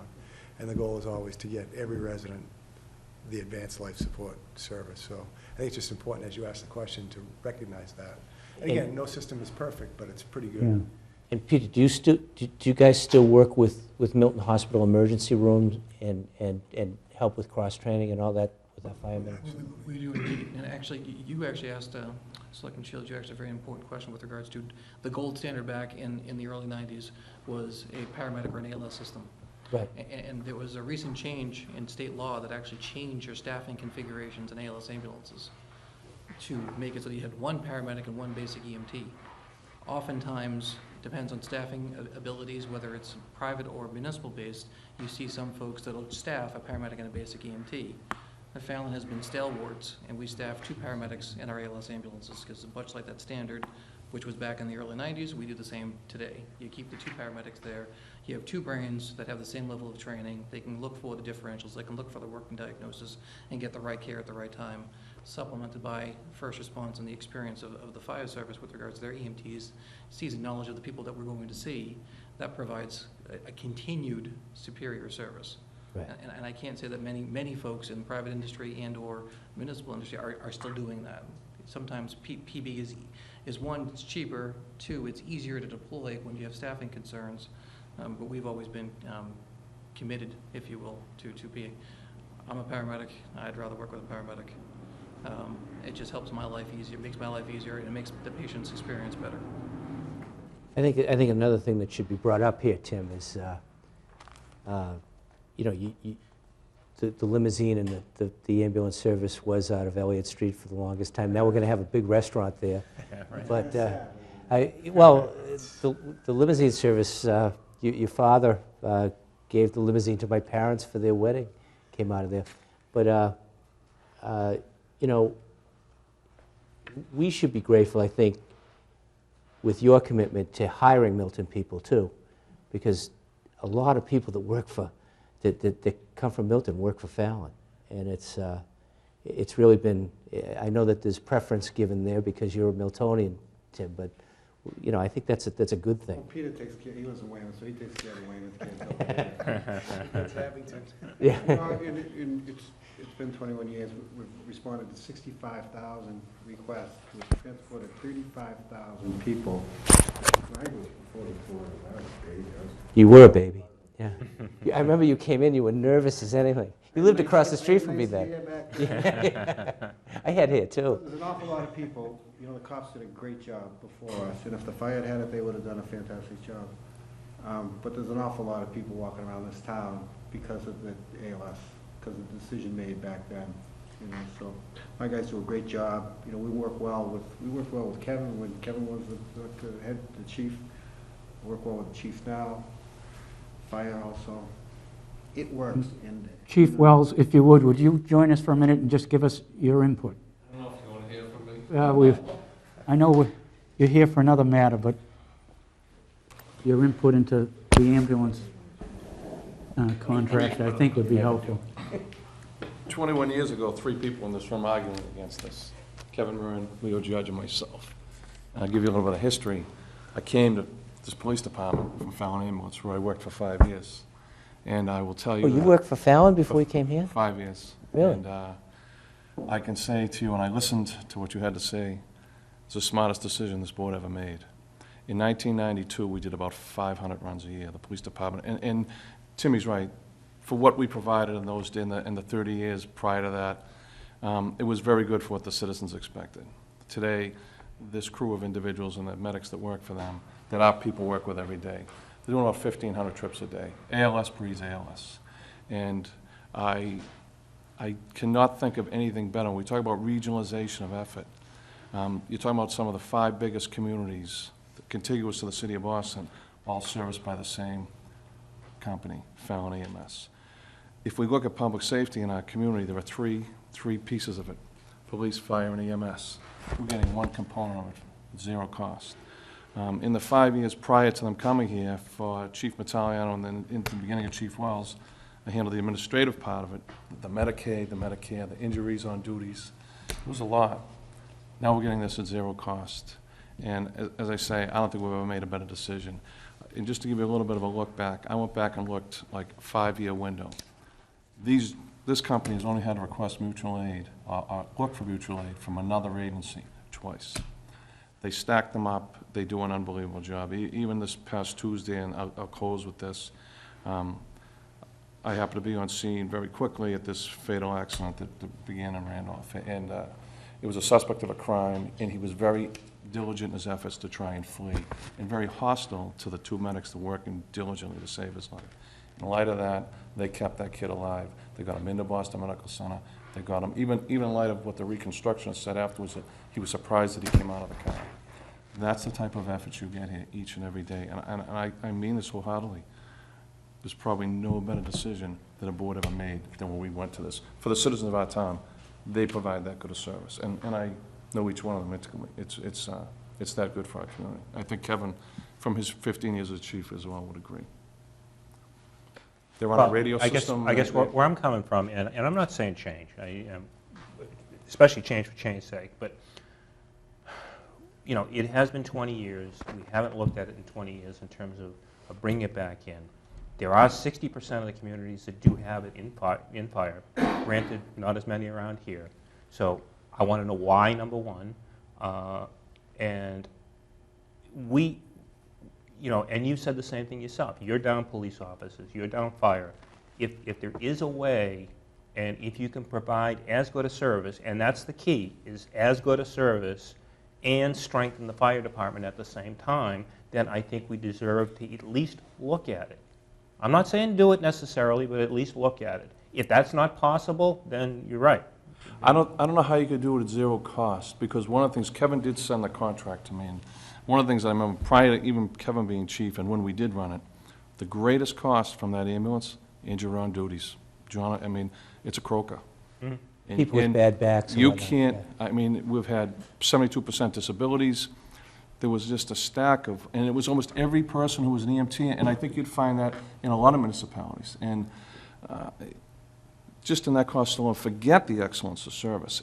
And I just don't think, going back to exactly, if you're talking dollars and cents, I don't think Jack or I, either one of us, if you gave that system to us today, what's expected in this town, could do it for 0. It's impossible. Yeah, and again, I don't know, and I don't think we could do it. I would just add, I mean, again, clearly we have an opinion. It's probably not our place to state our opinion, but we've participated with communities, you know, in between contracts that have evaluated, and we're quite confident in the value of what we bring to the town versus other options. I don't say that with any arrogance. It's just we've been through that type of a process. I'm not suggesting that type of a process. All I'm saying is that from Fallon's standpoint, we have no information to hide. We've participated before. It'll just, I'm confident that it'll just validate the discussion we've had here today. And that, you're cool, right. So from our vantage point, we've participated, you know, communities have looked at the notion of insourcing different ways. Some communities have hired an independent consultant, spent money on it. In my opinion, that was unfortunately a waste of money because it came to the same conclusion. Other communities have had finance departments look at it and it came to the same conclusion. I always defer to public safety because, you know, we are going to tell you what we believe, but it's going to be validating as we work with these folks. So again, we're not averse to participating throughout the next 5 years as you want to look at it. Again, we're a good resource and it helps educate and open your eyes to what we do and the differences between private and public. And it's no disrespect to anything that gets done throughout the state. There's probably some history there as to why some communities have maintained the way it has. Can I just ask one question? I came into this late. Is this a discussion where you're not awarding the contract? Not really, No, no. okay, Not okay. really. All right, Well, I think in order to do that, we'd have to have the chief or you know, the fire department put together an alternative Right, and proposal. we're not even close to that. Right. It includes, you know, insurance costs, increased Right. insurance costs. like- All I'm saying is over the next couple of years, I wouldn't mind starting it. Something to look into, sure. That's But, all. 'Cause like I said, it's been 20 years, and things change in 20 years. Just in a different life, I live in a small South Shore community. I've been the co-chair. He's on that warrant committee. I've been the co-chair of we call it the finance committee, right? It's the same difference. You guys have. What town? Abington. Okay. The things that we're going through our budget hearings now, right? We just had our town meeting on Monday, postponed until we get the financial pictures until the 21st of May. Right. Things that I deal with are unfunded pension liabilities, unfunded the rising cost of healthcare. So regardless, any budget, and this is just my personal experience outside of Fallon Ambulance Service, any budget, when we're looking at personnel costs specifically, is going to be as well. Let's just talk about what the retiree benefits are going to be. Let's talk about what the cost of healthcare is going to be. Let's talk about the additional costs as it relates to, we talked about indemnity piece, and then the total cost of operations, and then what are those costs going to be offset and how much by what type of revenue, and it doesn't really make any sense. I'm that guy on our committee and that member board who asks every department these types of questions, and I respect and appreciate your points as it relates to sensibility. Does it make sense? Right. What is it can we do? With the bias that I have, again, working both sides of that particular fence, I echo what Chief Wells had just articulated, is that I think that working as a provider for Fallon Ambulance Service, working as a Chief Operating Officer for the last 12 years, I understand where and how we can do better, where and how we can be more nimble and agile, but also where and how we can work with communities. You know, Peter had just referenced, we had been through this with other communities doing that review, and folks customarily draw that conclusion of, we validate what you have. You know, for the course of the 5 years, and so be it. But I'm pretty confident you're going to find that in a 5-year discussion, you're going to have the same conclusion, and you're going to get the same quality, if not better. So. Okay. I think one other issue too is talk to the doctors at the hospital. That's Right. one of the biggest things that they if you listen to the docs, particularly in the ER and the staff at Milton Hospital, and how they view the work that medics here and the relationship with Fallon, we're lucky, and I think that's just from a financial package, and not just operation, but financially, because we have a hospital, and the relationship you referred to that they have with that hospital makes it the service we receive as citizens even that much better. I agree. See, I was with you. I was the biggest advocate. I was dead against it 21 years ago, and definitely one of the smartest things we ever did. Yeah, like I said, I'm not dead against using private ambulance. I'm not for using municipal ambulance. I just want to look at it. That's all. I agree with you. I think it should be looked at and, you know, come to a conclusion one way or the other. And I don't know which way it'll land at the end of the day. Yeah, I mean, that's fair. see what other communities are doing. Yeah, I think in honest, why other we communities- take a look at it and we go from there. But, we're certainly not ready to take it away from No, these guys absolutely at this not. point anyway. Absolutely not. So, based on that, I will make a motion to approve a 5-year contract between the town of Fallon Emergency Medical Services, Inc. Second. Further discussion? All in favor? Aye. Unanimous? Thank you very much for coming in. It was very informative. Thanks, Timmy. Thanks.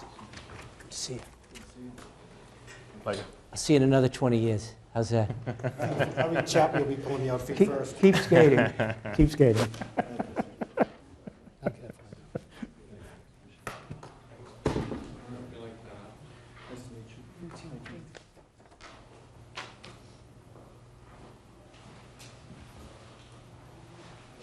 Tim tells me he skates, plays hockey 4 nights a week.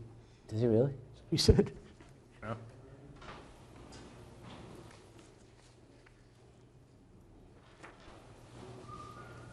So does the rabbi. Did you know the rabbi does? Yeah, I knew he was into hockey. He plays a lot of hockey. My brother Richard's still playing, too. Is he really? He's cut from 3 nights a week to 2. He plays with guys his age one night and plays with his son and younger guys another guy. Really? Yeah. How old's his son? 25 or so. Wow. Do you play hockey with 25-year-olds these days? He says he has to work much harder with the kids. I can't skate anyway, so. Well, get you some double runners. We own a rink. Next is Consolidated Facilities Update, and Director Bill Ritchie is here. And would you want to come on up, Bill? Thank you. Grab the chair over here, I guess, huh? Hey, Bill. You're the facilities manager. Grab the best facility you can. Well, good evening. I was kind enough, Kevin Knack, invited me tonight just to kind of give a little update where we're at. I gave a little package to kind of go over, prior to the meeting, but I just kind of go through, a few bullets, staffing plan. Obviously, I came on board probably September 1st, and within 2 or 3 months, we hired the office assistant, Diane Colligan. It was a great hire. She started, and then from there, we started to look at what we really needed to do our job. And 2 people over the last couple of weeks from the school department transferred into the department, a W3 and a W4. The W4 person has a lot of roofing background, and the W3 person actually worked for the Globe for 25 years as a machinist, so there's a lot of mechanical things. And I believe as tonight, as we speak, the personnel board is looking at the operations manager position that we put forward and a new position as a licensed electrician. 2 enormous key positions once to get this department up and going. And I think once they're on board, that will be the good staffing plan as we roll the school people into the department. We should have a 6-person department and hopefully put out a lot of fires. That's the goal of the department. So that's where we're at with staffing. And you have those fires in place now? We have a lot of fires in place, but yeah. Well, yeah, because right now, the position, my role, obviously taking over the school department with a full-time job, I'm doing a lot of reactive maintenance. It's not really planned maintenance. There's so many things that we're trying to get catch on, So I think the next year, having a licensed electrician, having the heating guy helping on the town side, and the 2 other, W3 people, we can start getting ahead of the game. I mean, that's the goal. So that's the plan. Good. And down the line, we can kind of look at it as we, Well, kind of. that's what you've been saying ever since Well, we yeah, hired yeah, you, that's exactly. good. You want to be, have a good PM plan in place, and you don't want to be reactive. I mean, some days, you're going to have a broken pipe. You have to be reactive. But it'd be nice to kind of put some things ahead of the curve. Sure. I think you heard that from the people doing the rink today. It's capital improvements and ongoing maintenance is just, you have to have that. You have to have that. Billy, we've been kind of waiting. Prior to, Tom took over the Capital Needs Committee this year. I had it before that. And we've been talking to the fire chief. The fire chief has been advocating for the fire stations, that the needed improvements there. Yep. And he's putting together a plan. We've been waiting for you to get in Yep. place. And have you been able to look at that? Yeah, well, yeah. I mean, I've been in the police, in the fire stations. So I'll jump ahead and actually get right to maybe the meat of the study is the condition study, Okay. and that's what we hired DRA. We went out to bid. Okay. And we had 3 or 4 people from the town sitting on the committee. And when we looked at DRA, we had a budget of $50,000. The best study in the world will probably be $150,000. That's what we really needed. So I looked at DRA and says, you know, after trying to critiquing them, looking at them, they've already had a good handle of the schools. So if I had to bring somebody in that didn't know the schools, I'd probably absorb my big $50,000 just on the school stuff. DRA already did the schools. They have a lot of that documentation, have all the plans. Oh, they were the architects on the Exactly, school project? right. So I thought it was just the best decision that we made, because now we can really use, I mean, obviously the school's gonna be included in the study, but I want DRA to look at the town buildings, the police, the fire stations, town hall, council of aging, and the library. The library, the brand-new library is really, it's a brand-new facility. It's probably one of the nicest facilities. Myself, a facilities guy, been in there. I'm still learning, you know, all the quirks down there, you know, in their high-tech boiler room. But looking at the other smaller libraries. Down there, it looks like NASA. It's unbelievable, really, yeah, right, yeah. It's all, everything's like 93% efficient. We still have to learn it. I'm waiting to get my heating guy from the school department in here to start learning that system. But I think in time, you know, I think we'll kind of learn it and kind of master it. But I think the DRA study, to me, is that's going to be our bread and butter.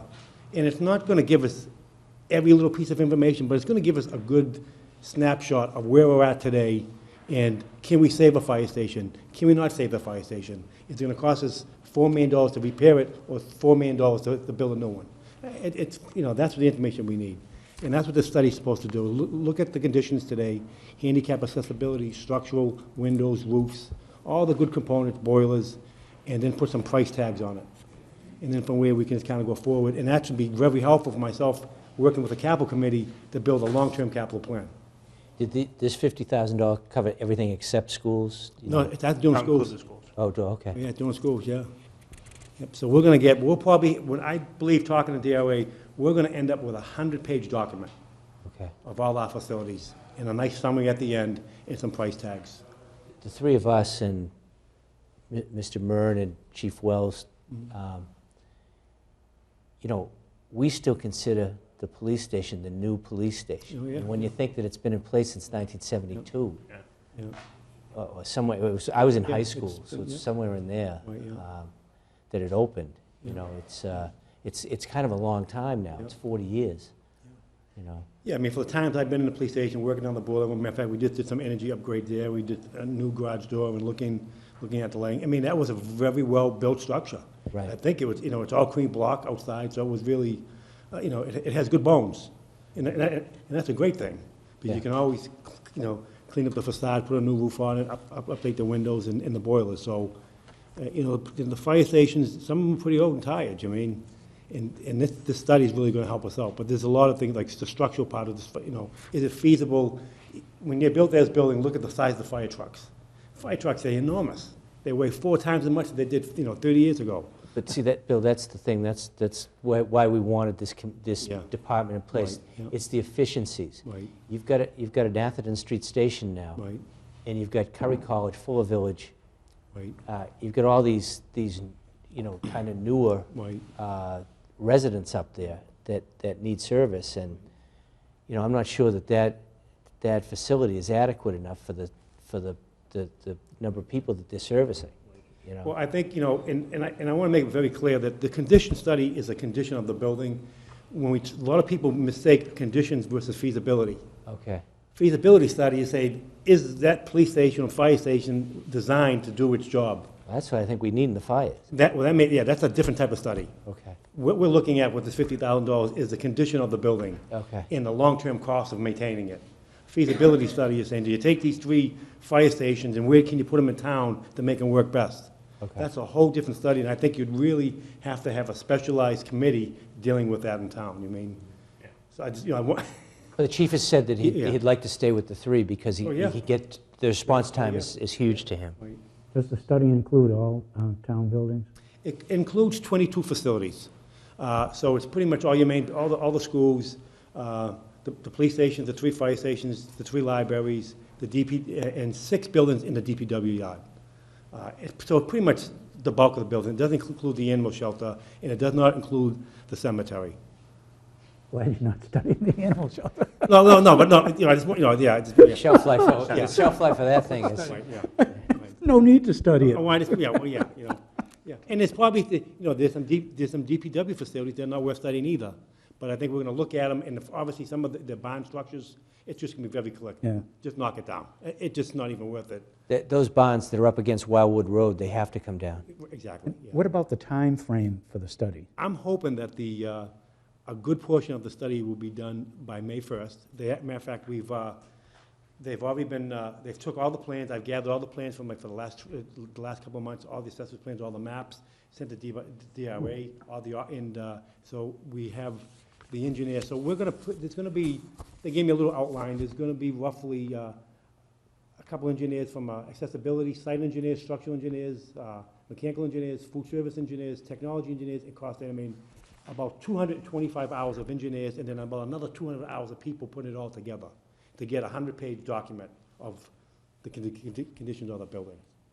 So I think we're gonna have a fairly, we're not gonna have the $150,000. we're gonna have a good plan, a good Bible to kind of work with, especially working with, with a new, exciting capital committee, for all the long term. Well, the old one wasn't bad. I mean, we were pretty excited, too. Those capital needs committee meetings, it was party central. So that's the study on the feasibility and conditions, and some of the other, I just wanted, some of the other things that, we're doing some energy upgrades. We've, obviously, we're a green community, and we started, we put a brand new door on in the town hall, you see it, and everyone's happy with that. You mean, it's a double insulated, it's all double glass, it's safety, there's no more drafts. We put some new garage doors down in the police station, we did a new boiler control down at the police station, we did a new boiler control down here at the town hall. We're looking, starting in about 2 weeks, we're doing all the rest of the lighting in the building here. This is all T5 lighting, we're going to T8 high performance, because the payback, I only want to do a payback that's 5 years or less. To put T5s in all the rest of the buildings, it would have been about an 8-year payback. So we obviously have a pot of money we have to work with, but we're changing out all the lights.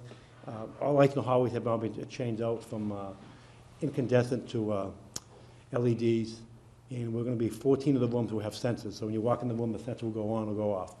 So it's going to really be upgraded. It's about 10,000. These will be replaced with brighter ones, is that? These are the best you can buy right here. These are all T5. The other ones, we're going to go from a 32 watt to a 27 watt, but a high performance ballast. So that will save some energy. And then some of these little small offices will have a sensor. So when you walk out of the office at night, if you left the lights on, the lights will go on off their own.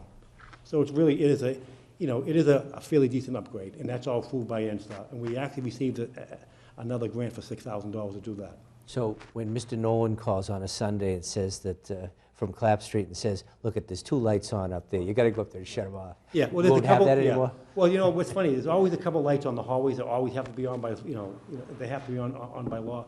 Always have to be with the fire, in the school buildings. Why are the hallway lights on? That's the law. So if there was an emergency, the police and fire can see what's going on in the hallways.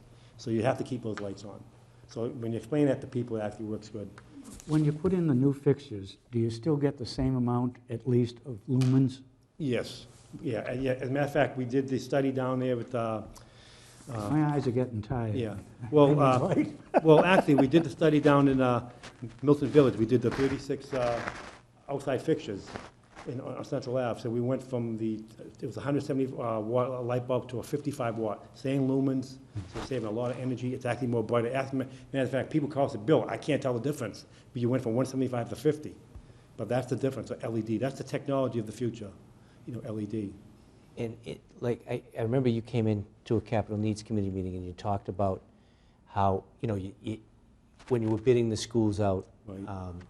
You had to take the lowest bid on separate projects. So there were different there were different components to each building. How are you doing mastering all of Well, obviously, and I think we're concerned about it. That's why I asked. Having, one of the good hires we made was hiring a heat and ventilation engineer in-house, hiring a licensed electrician in-house. Once these people all get together, learn what each other, that's going to be really helpful. And it's not really a low bid. What it is that when you put out a bid, you can't take one contractor. You've got to take a competitive bid that's as equal. Right. Now, the equal may be a Johnson Control versus a Honeywell versus a Siemens. Right. Well, That's what I was saying. Tough. You had Tough. you ended up with all these Tough. different things. Yeah. And then, then off of that, then you throw in the value engineering. Right. we all love to, we all love to drive around a nice Mercedes, but you gotta drive around in a small, and that's what it is. You still get there, Yeah. but it's all about cost. We did, when you look at what schools are costing today, Newton North cost 200 million. We did 6 schools for 150. Yeah, I know. It's crazy. I mean, it's like we see that moment, and we got some beautiful facilities, but, now it's time that we have to maintain them. I mean, and I think that we can do that with the right department and funding, So, I mean, I know I feel confident I can do it with the team I can put together, but it's gonna take some time and money. And I always tell people, I say, Bill, when am I gonna start seeing savings? There's small savings you can do with lighting and doors and changing things and efficiencies, not calling back all the contractors, looking at budgets and trying to put them all together, get the best price. I think a good facilities department, it's long-term savings. So if that building could have if it was rated to last 50 years, if I keep it running for 70 years, that's your savings. 20 extra years on the building. It's long-term savings. Right. It's trying to maintain that 20-year roof to a 30-year roof. And you'll be here 70 years from now. Who knows? I hope, yeah. But you know what I mean? Take one day at a time. He'll be playing hockey with his brother. Yeah, really. So, but that's something, so, I mean, I think they're all good things, and matter of fact, I did I did a little PowerPoint last night for the school committee on, all the things. And it's, I'm trying to put it all back together. I'm trying to, trying to be that middle person to bring it, to kind of all work together. And I think it just takes time, but it's a slow process. I mean, but I think we're all going to get there. I'm working well with all the departments. In matter of fact, we just rolled out a brand-new web-based work order system last week. So next week, put it out on the school side, and it's going to track exactly who does what, how long it takes, how much money we spend on supply. So at the end of the year, we can hit a number, and we can know that, Kevin Murray, the town administrator, spent X amount of hours, in fixing, painting. So we have some good tracking. Oh, I go back to one committee and say, look, these are all the work orders we have. This is why we need 2 or 3 extra people. So you can kind of justify it. So it's all good things. This board does have an appointment Yep. for the operations manager. Under item 8, there's a motion. I'll make a motion to approve the request for the Consolidated Facilities Director, William Ritchie, to appoint Robert Mayhew, 112 Flagler Drive, Mansfield, to the position of Operations Manager in the Consolidated Facilities Department, contingent upon Personnel Board approval and successful pre-employment physical and background check. Second. Further discussion? All in favor? Aye. Unanimous? Thank you. All right, thanks. Thanks, Bill. That's it? Good, yeah? Yeah. Yeah, we're good. Well, thank you for having me, appreciate it. Yeah. And look forward to keep doing good things, It seems like it's going pretty well. It is, yeah, it's tough for a while, but having these key people, having the operations manager and having Diane in place has really kind of made I'm still, the schools is still a full-time job. Yeah. And trying to juggle all of both of them and keeping everybody happy, but. Plus, it's still a department in transition Oh, yeah. right now anyway. Yeah, So. a few years, once everybody's in place, everybody's trained, I think it'll be fine. I'm really thrilled in terms of the potential of your position and your department Yeah. with keeping those schools Oh, yeah. well-maintained, because I was on a school committee where we didn't get the job done, where, when you spend your dollar, 80 cents goes like to salaries, and where did we nickel and dime maintenance? It was almost, we seemed like we were forced that way. But what happened was the condition of the schools went downhill, and as somebody recently said, in terms of like Charles Winchester, that Right. your department is keep his new school buildings good looking. Yeah, and it's critical, when you look at what we're gonna be trying to maintain, it's 900,000 square feet of space. It's almost 1 million square feet of Yeah. property. That's enormous. I don't think a week goes by where I don't say, Yeah. thank you for those, what I call new schools, but Yeah. they're starting to accumulate years, but great buildings. They're When you so think about it, fortunate. they're in place 10 years now, Yeah. too. Yeah. Some of them. Love is 10 No, years, I yeah. call them new Love schools, it. that's my point. Yeah. But you hire good people and to kind of maintain them and try to trouble, that's the whole thing, it's keeping everything going. It's just like an automobile. You have some people, they're driving their truck for 200,000 miles. Not by luck, they took care of it. I mean, it's the old adage, and I think it's the correct one, Billy. I mean, you look at Mary Gormley trying to put her budget together. Well, she's an educator. Of course she's going to err on the side of Yeah. hiring more teachers as opposed to, how much paint we're going to buy next year. Yeah, And if she could save 50,000, that's a teacher. That's what Yeah. she's that's what she's going to do. It's the same thing with the town administrator. Right. You know, so same thing over with Phil McNulty. So you need somebody who's Yeah, an expert at facilities and property management. Yeah. You know, that can, Yeah. you know, that's why we advocated for this position. yeah. And, you know, and also even, you know, just publicly just announce like all the great people who help us out. Like, you look at a company like John Driscoll, who helps us cut the grass, maintain our lawns. The other day, we just got Malloy Landscape, who's gonna be taking care of the front of the Pierce Middle School. I have Eagle Farms doing a couple of islands up there, so these are all good people that all make it work for us. And Free services, yeah. without having that, that is an enormous amount of assets in this town. Sure. You know, and it's always nice to kind of let people know that we, you know, we definitely appreciate them. I mean, That's only occurred in recent years, too. that's correct, and yes, yeah. The result of their efforts, you get Right. better-looking Yeah. public building. I mean, you know, what Eagle Farms did up at the entranceway in Kyle Road is terrific, and you got John Driscoll down there at the library, and then there's a number of islands in town, other buildings, the Collie Cottons go on. As a matter of fact, I had that the other day, Superintendent Maguli came by to visit me, and she says, "Why do I go out and look this good?" I said, "Because Johnny Driscoll ain't taking care of them." It's, you know, professional landscape, but it's the difference, you know? But yeah, they actually, the facilities look really great when they're all, you know, all cleaned up. That's another reason, too, for advocating for community preservation is, in addition to the fire stations, we have 3 schools that any major renovation to those schools could be done with community preservation funds. Cunningham, Tucker, and Glover. Any roof, any major renovation needed to those schools can be done with CPA funds. 26% paid by the state. Not a bad deal. Why just those 3? Historic. Historical, Oh. yeah. All 3 of the libraries. East Milton, the Kidder, and you know, the main library, in terms of the original part of the main library, can use CPA funds on. Well, good things. Okay, well, thanks for Thank you, coming in. have a Billy. good, take care, have a Good good luck. Easter, yeah. Yep. Kim, you want to see if the board wants to skip down to 15 while the chief is here? Yeah, good idea. Go back to 9.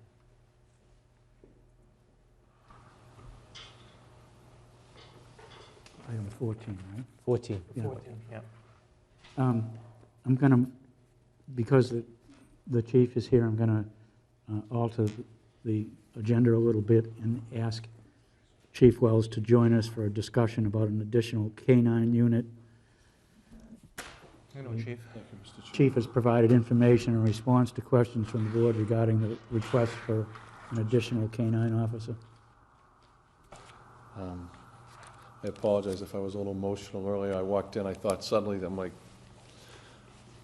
didn't even know about the AMR bid, so that was, I apologize that as I say, I couldn't be happy with the service Fallon's given us in the past 20 years. No question. Thank you. Good evening. You had sent me a list of questions, and I provided a response to Kevin on that this week. I know I've met with all 3 members of the board on this, and I was here previously. Do you want me to answer any other questions, or would you want me to? I guess you provided in terms of the cost, you know, which is, you know, appears to be certainly minimal on an ongoing basis. And I guess my biggest concern, you know, because I kind of figured the costs weren't huge. It's not high cost. Is, and if you can go through it just one more time in terms of how the dog will be deployed in terms of just regular patrol, and to make sure that it won't detract and will in fact enhance regular patrol services. Let me go to the cost thing first. If you go back to, say, how the K-9 unit was deployed when under Chief Moran. In those days, the K-9 officer, even prior to Officer Owner, going back to Officer Conway, was assigned at First House, which is an impact shift, which is a shift we're allowed to use by contract. It was a specialized unit that had town-wide patrol. That officer would only be assigned to a sector if there were 2 officers. It was like a -2 on a shift. Clearly, just given the state of the economy, the way things have been, and the manning level that I've had over the past 4 years, with Officer Lundgren and now with Officer Chipman, they're assigned primarily to us. So each day they come in, they're either 3A, 3B, whatever, they're assigned to a sector first. The use of the canine is as needed, and as I wrote in my response to you, there are today that take place from residential burglaries, which in the past 3 years, not just ourselves and Globe, the Ledger both just wrote about it again, is that there's just, we see a spike in it, and it's due to the economy, it's used to increase in drug use. That's one of the big ones. The other one that is in this new dog where we gave it, each dog has dual purpose, patrol, tracking, all those things being first, and then a secondary. In Officer Lennigan's case, it's narcotics. In Officer Chipman's case, it's nitrates. And the nitrates is nitrates, anything type of gunpowder, ballistics, a bullet, a shell casing. Okay. That first surfaced for me when we went through this series of incidents that happened in the schools last year, and I saw the amount of resources and the number of times we were using them. I think there were 21 times in a 2-year period. Not just in the, I'm talking townwide. So that's how, the patrol is their primary function, but the use of the canine and having its immediate availability, as one Boston officer who lives in town said to me today, who called me to talk about it, he saw it on the agenda, is really the key critical thing, especially when we're working with fewer officers most days. Does that answer that question? I think so. So the dog would be in the car with Officer Chipman, and she would be on a regular patrol, Yes. Unless... Yes, as Officer Lundgren is each day right now. Okay. I've discontinued, and I believe I sent that in a memo to Kevin over a year ago with Officer Lundgren, that he no longer would be assigned. He's not even on the first half anymore. He's assigned to a patrol, but he's assigned to a patrol to working first and last. Okay. And Officer Chipman would be assigned to days, and that way... So you'd have one on days, one on nights. And days, especially with the increase in burglaries we've had. 2012 has started out much better than the last quarter of 2011 was. But B&E's spike, they go up and down. If you could have one group, they come in and they do 1 or 2 and they have some success, they tend to want to come back until they get caught. So that's where, one of the aspects where the use of the canine as a tool is essential.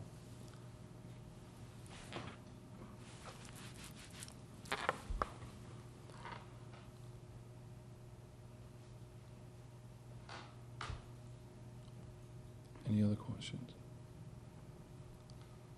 Questions, John?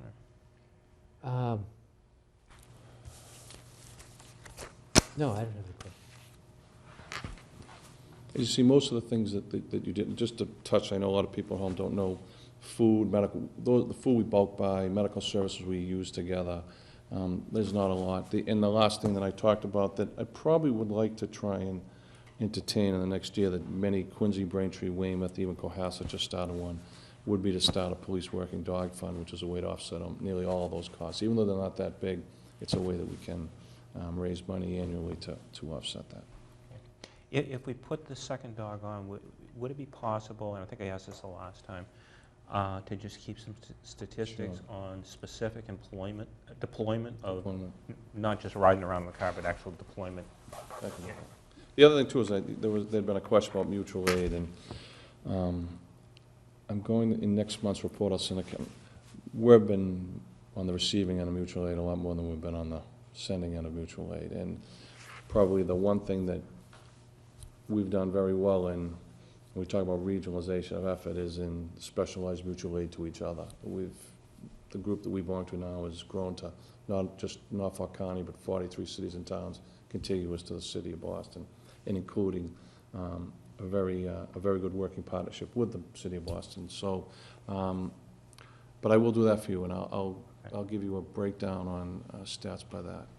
But you'll see that you're going to see for both 11 and 12, where we are in 12, the numbers of us receiving is tenfold to us sending. I mean, it seems kind of crazy to have the dog here and not be using it, certainly. True. And to have it, we've already paid for most of the expense for it, but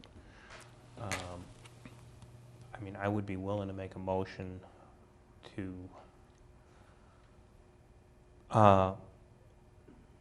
authorize the chief to put the second canine unit back in service, provided that within 6 months, the chief provide us with a report in terms of the deployment of both K-9 units, and that we do a further review at that time of the need for a second. I can gladly do that. I can do that. No problem. All right, I'll second. Any Discussion. discussion? I just, you know,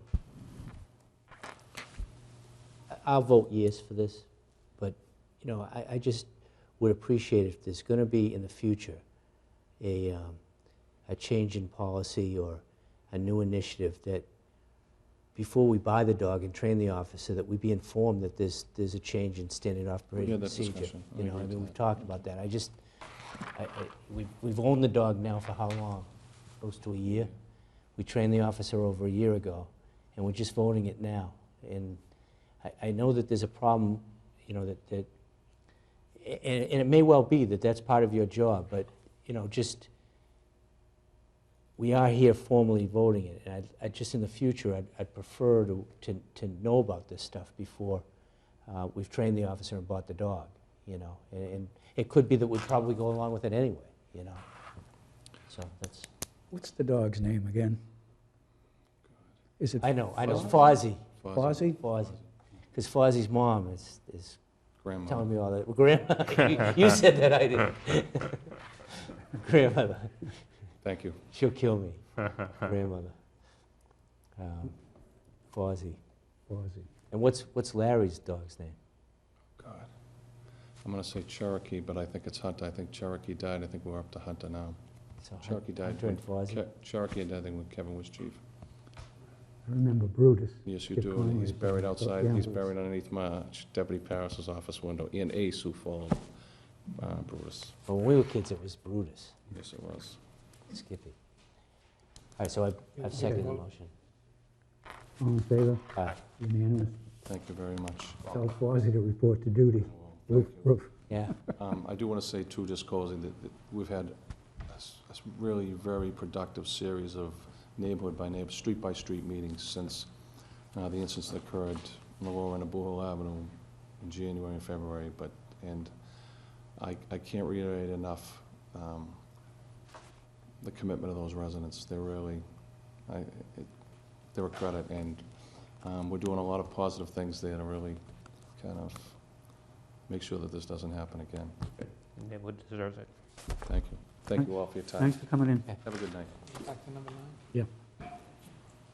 9. Back to item 9, which is a discussion of the Community Preservation Act, Can you throw this up, Kevin, do you think? which is an article being put forth at the annual town meeting. I don't know if I can borrow your mouse, and I can probably, You want mine? it would have to be his just to make it work. Well, you want to sit over here and... I can probably just do it from the monitor and your mouse, but.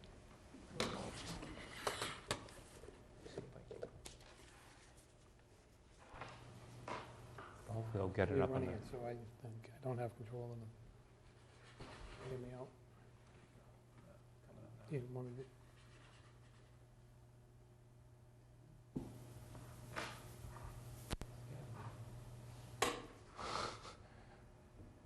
Stop shaking.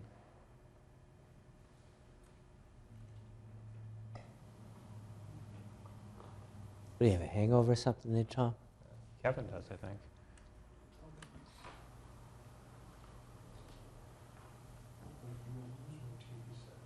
Here we go.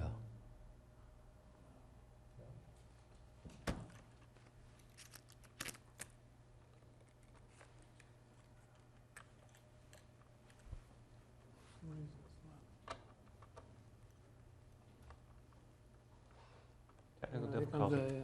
comes the tech guy now. Mayor.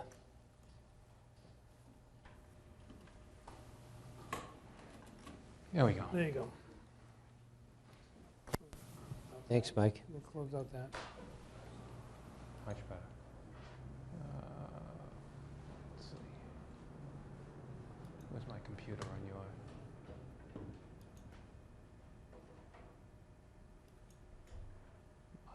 my computer.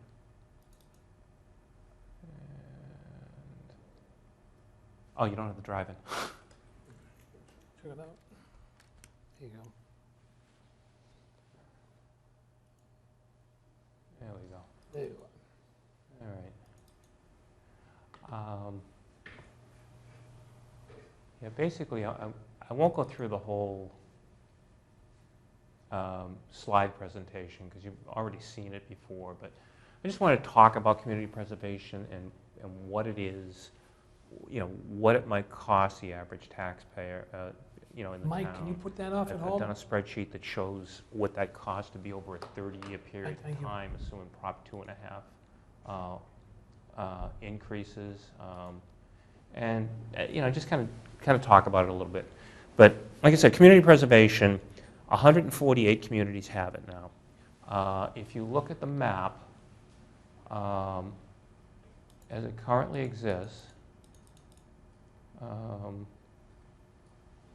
I can find it,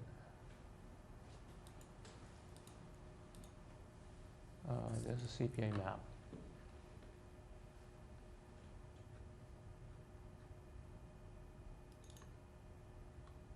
And focusing down here, virtually the entire South Shore has community preservation.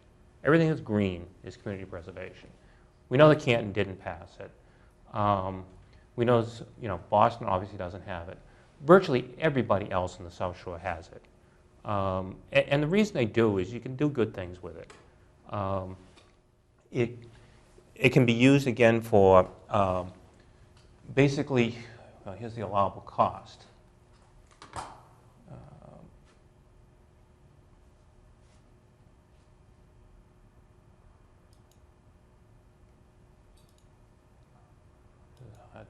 There we go. So it can be used for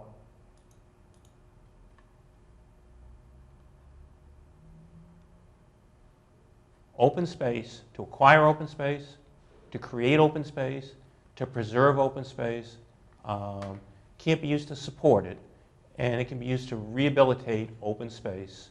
And open space also means recreation land too, even though it's in a separate column. So if you either acquire or create open space or recreation land with CPA money, then you can rehabilitate or restore it.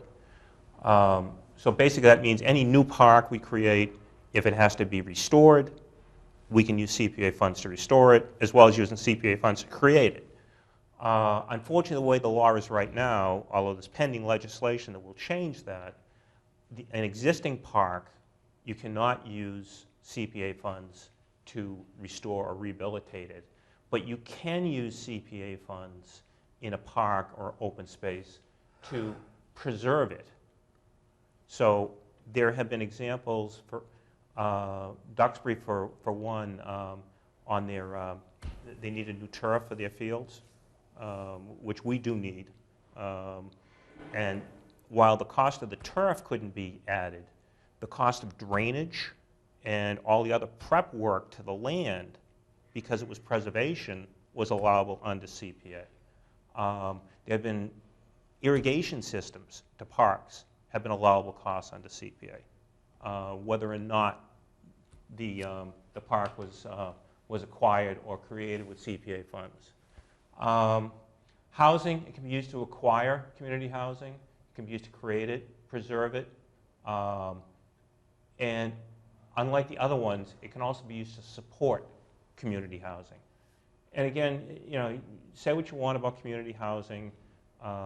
We definitely have a problem in the town where we have not put sufficient effort forth in terms of dealing with the issue of affordable housing, dealing with the issue of community housing. And that effort takes money. The support piece on community housing is a way to basically bring in developers in the town, have money to do that local initiative program, to bring in the friendly 40Bs if you want to bring it in, and have ways of enticing developers to build things the way that we want them built under local control. If you allow a 40B to come in, you lose all that local control. So there are advantages to it. You can also use it for, for scattered site kinds of things. You can also use it for, an affordable voucher program.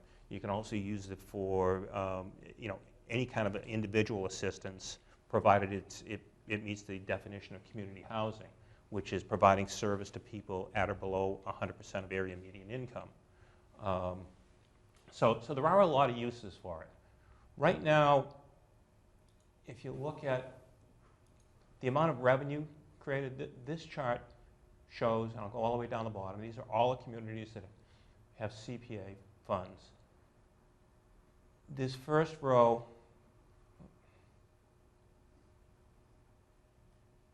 shows you that $568 million has been raised locally by community preservation amongst all, at that time, 143 communities. And another $387 million has been matched by the state, for a total of almost $1 billion in those 143 communities. $1 billion at work. So it's not inconsequential money. They're not inconsequential projects. They're meaningful projects. Let's see. Now, the matching 26%, now that was, Yeah, that was a lot more at one point? Yes, it was, clearly. But you can even see some of these, whoops, we lost it again.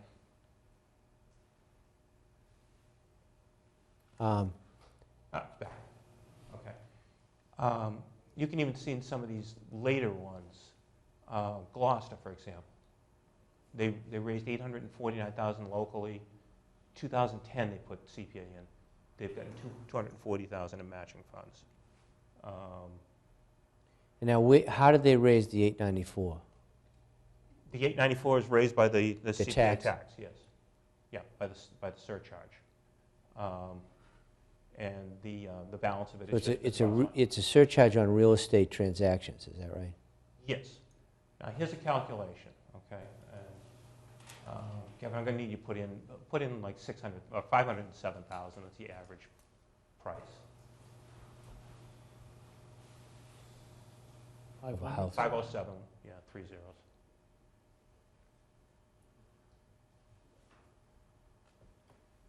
Oh, you just hit enter. Oh, there we go. Okay. So this shows you that with our current tax rate, $14.35, on a $507,000 valued house, which is the average valued house in Milton, your real estate tax bill on that house would be $7,275. Okay. The first $1,435, or the first $100,000 of valuation is exempt from the CPA. So you take $100,000 times the $1,435 tax rate, you exempt that. So the base becomes the difference of $5,840. We're proposing a 1.5% tax on $5,840. That would be $88. What this chart does is then it increases it by 2.5% every year. And if I can do it, it goes out 40 years or 30 years. So at the end of 30 years, that $88 has risen to $179. At the end of 30 years, you would have paid on that average house $3,846 in CPA tax over 30 years. So, I mean, it's, again, I realize for some people, any amount of taxes is a lot of money. I get you've got to look at taxes as you're a consumer of services. Is this a worthwhile service? Not, I don't want another tax, because we're always going to have taxes. If we live in a community, we have to run the community somehow, and that's our only means of doing it. So they're always going to exist. Is it worth paying $3,846 over your lifetime on that average house to basically provide for those types of things? And some of the types of things in the town, we could have built a good chunk of the library with CPA funds, if we had them at the time, which would have given us, back then, probably about a 30% state match. So 30% of the funding for the initial part of the library, not the addition part, but the initial rehab of the historic building could have been done with CPA funds and could have been matched 30% on top of the $3 million grant we got. Think about the savings that would have been. Think about the override savings, because now that's a debt exclusion override now. And a good chunk of that debt exclusion override would have been gone. While I haven't got a specific, as I said before, any major rehab to Cunningham, not Collycott because Collycott's a new school now, but Cunningham, Glover, or Tucker would be covered by CPA funds if you wanted to use them that way. Firehouse? The firehouses, obviously, if you want to maintain the historic nature of the firehouses. You know, is the history worth it to you? I mean, if it's not, then level them and build them all over again. But if history means anything, then, you know, then it's certainly a worthwhile endeavor. In East Milton Square, we've got the old theater building, which is now vacant. CPA funds could be potentially used down there to make it a public accommodation, to, you know, to restore the exterior of it, but it is a historic building, so to preserve it, you could use CPA funds. How does that work? Does the owner of the property have to come to us? Well, basically, the way CPA works is you have a 5-member board that's created that reviews all the projects that are available for community preservation, makes recommendations to town meeting as to how to spend it. So it would be them first. Somebody would typically have to come forward with a project.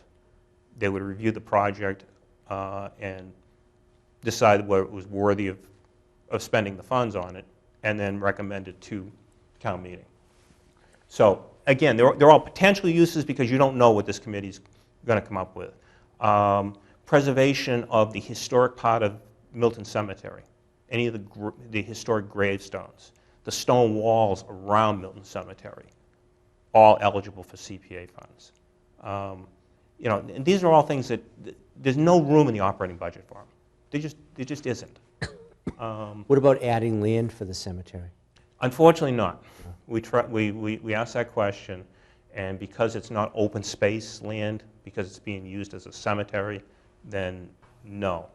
But another potential use would be when we developed the cluster zoning, you know, for the Pulte at Governor Stoughton, the 30% of open space would again qualify. You could do a partnership with Pulte perhaps to turn that into something really special. You know, it's going to be, I don't know how many acres, but 10 or so acres of land up there that, you know, could perhaps be turned into something special.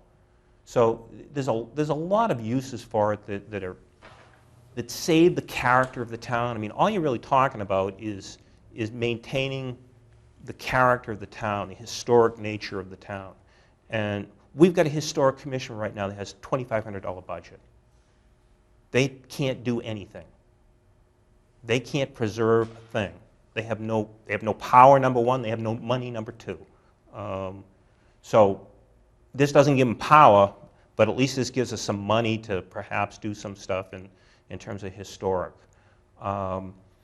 I've asked the Community Preservation Coalition. We've got this $500,000 every year project that we're doing for the storm drain rehabilitation, which is costing us a fortune. And the primary reason for doing that storm drain is to comply with EPA standards. Okay. It's conservation. It's not infrastructure improvement. It's the prime reason is you know, is conservation of the water resources. Okay, so because storm drainage is less controversial than some of these other things we're talking about, let's take that. Mm-hmm.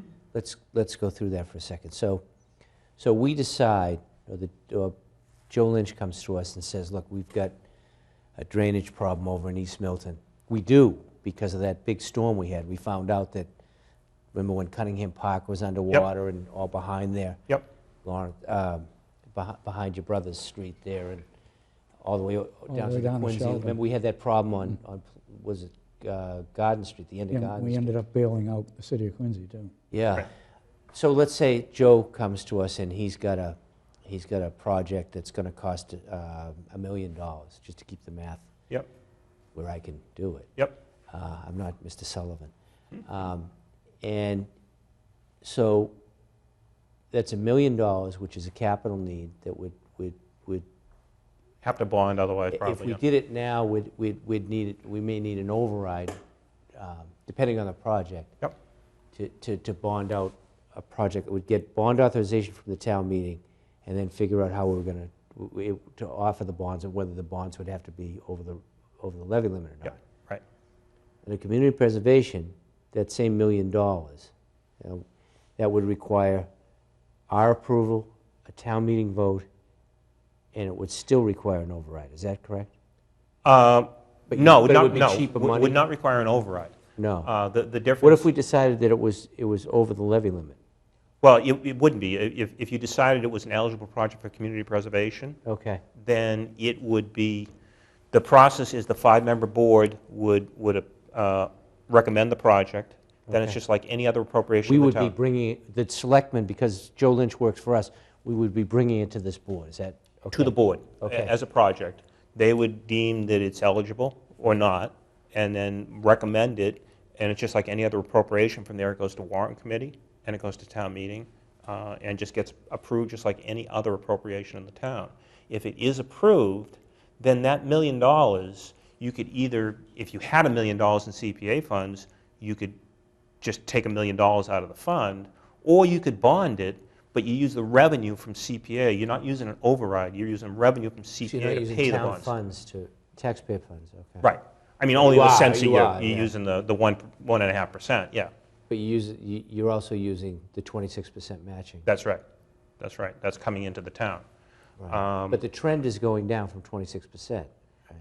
If the new legislation passes, and it's got broad-based support, it's got very broad-based support, but who knows? I mean, because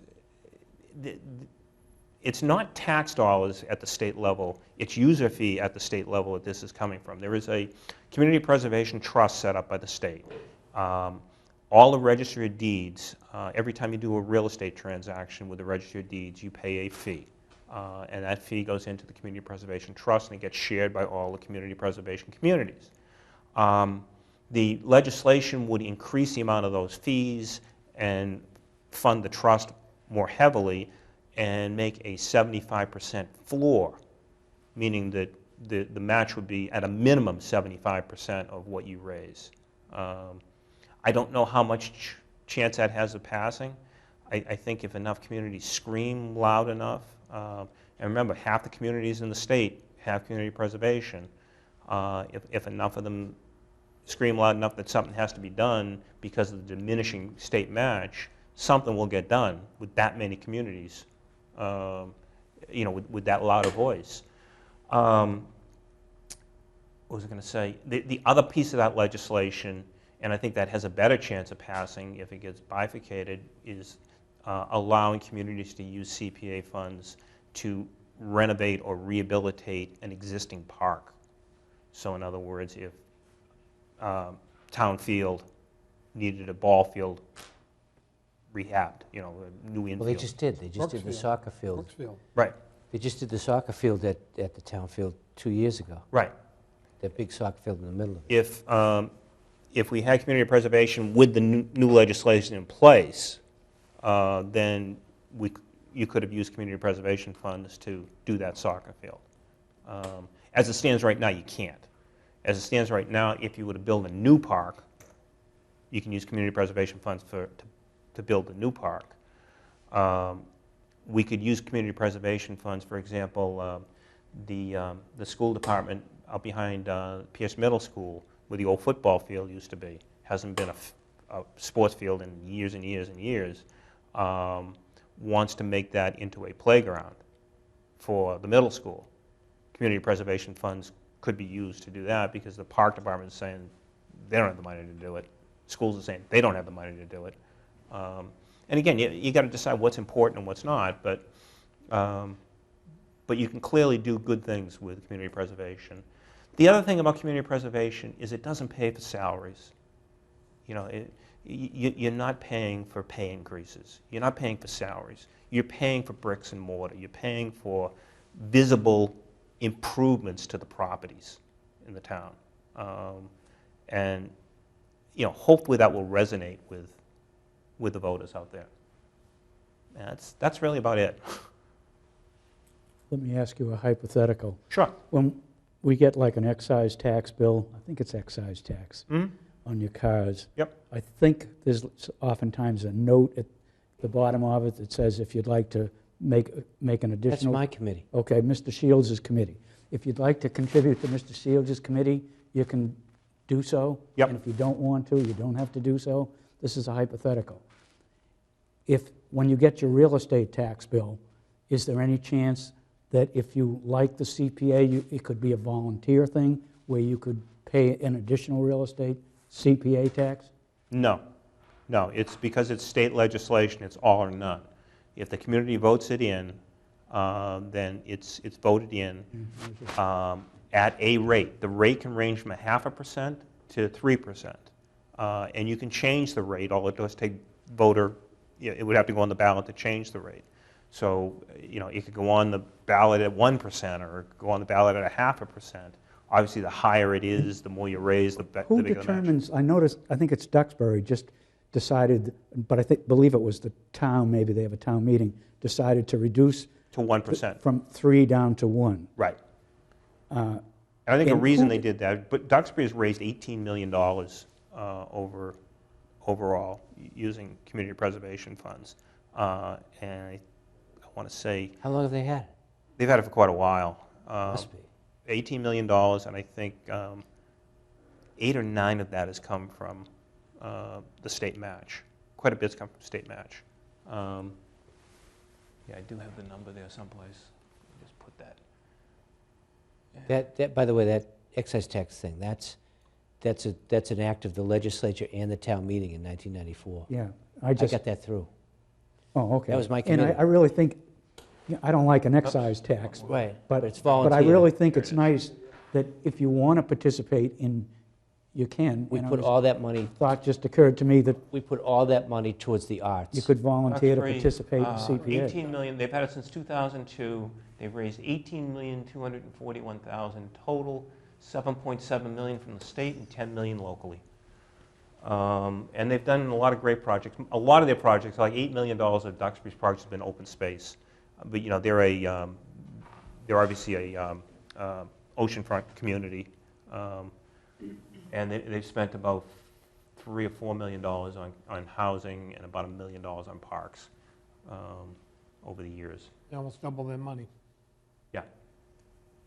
So we could conceivably use the money to help our waterfront, like where the yacht club is and down along the river? Matter of fact, the yacht club itself is a town-owned building. It's definitely it's the old police station, the original police station. Right. You could use CPA money to rehab that entire building. You could make a park on the waterfront if you wanted to.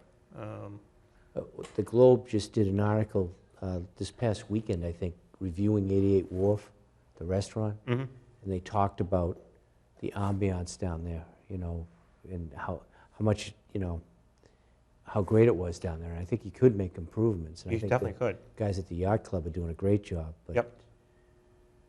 But you could really, you could really make that waterfront area something special down there.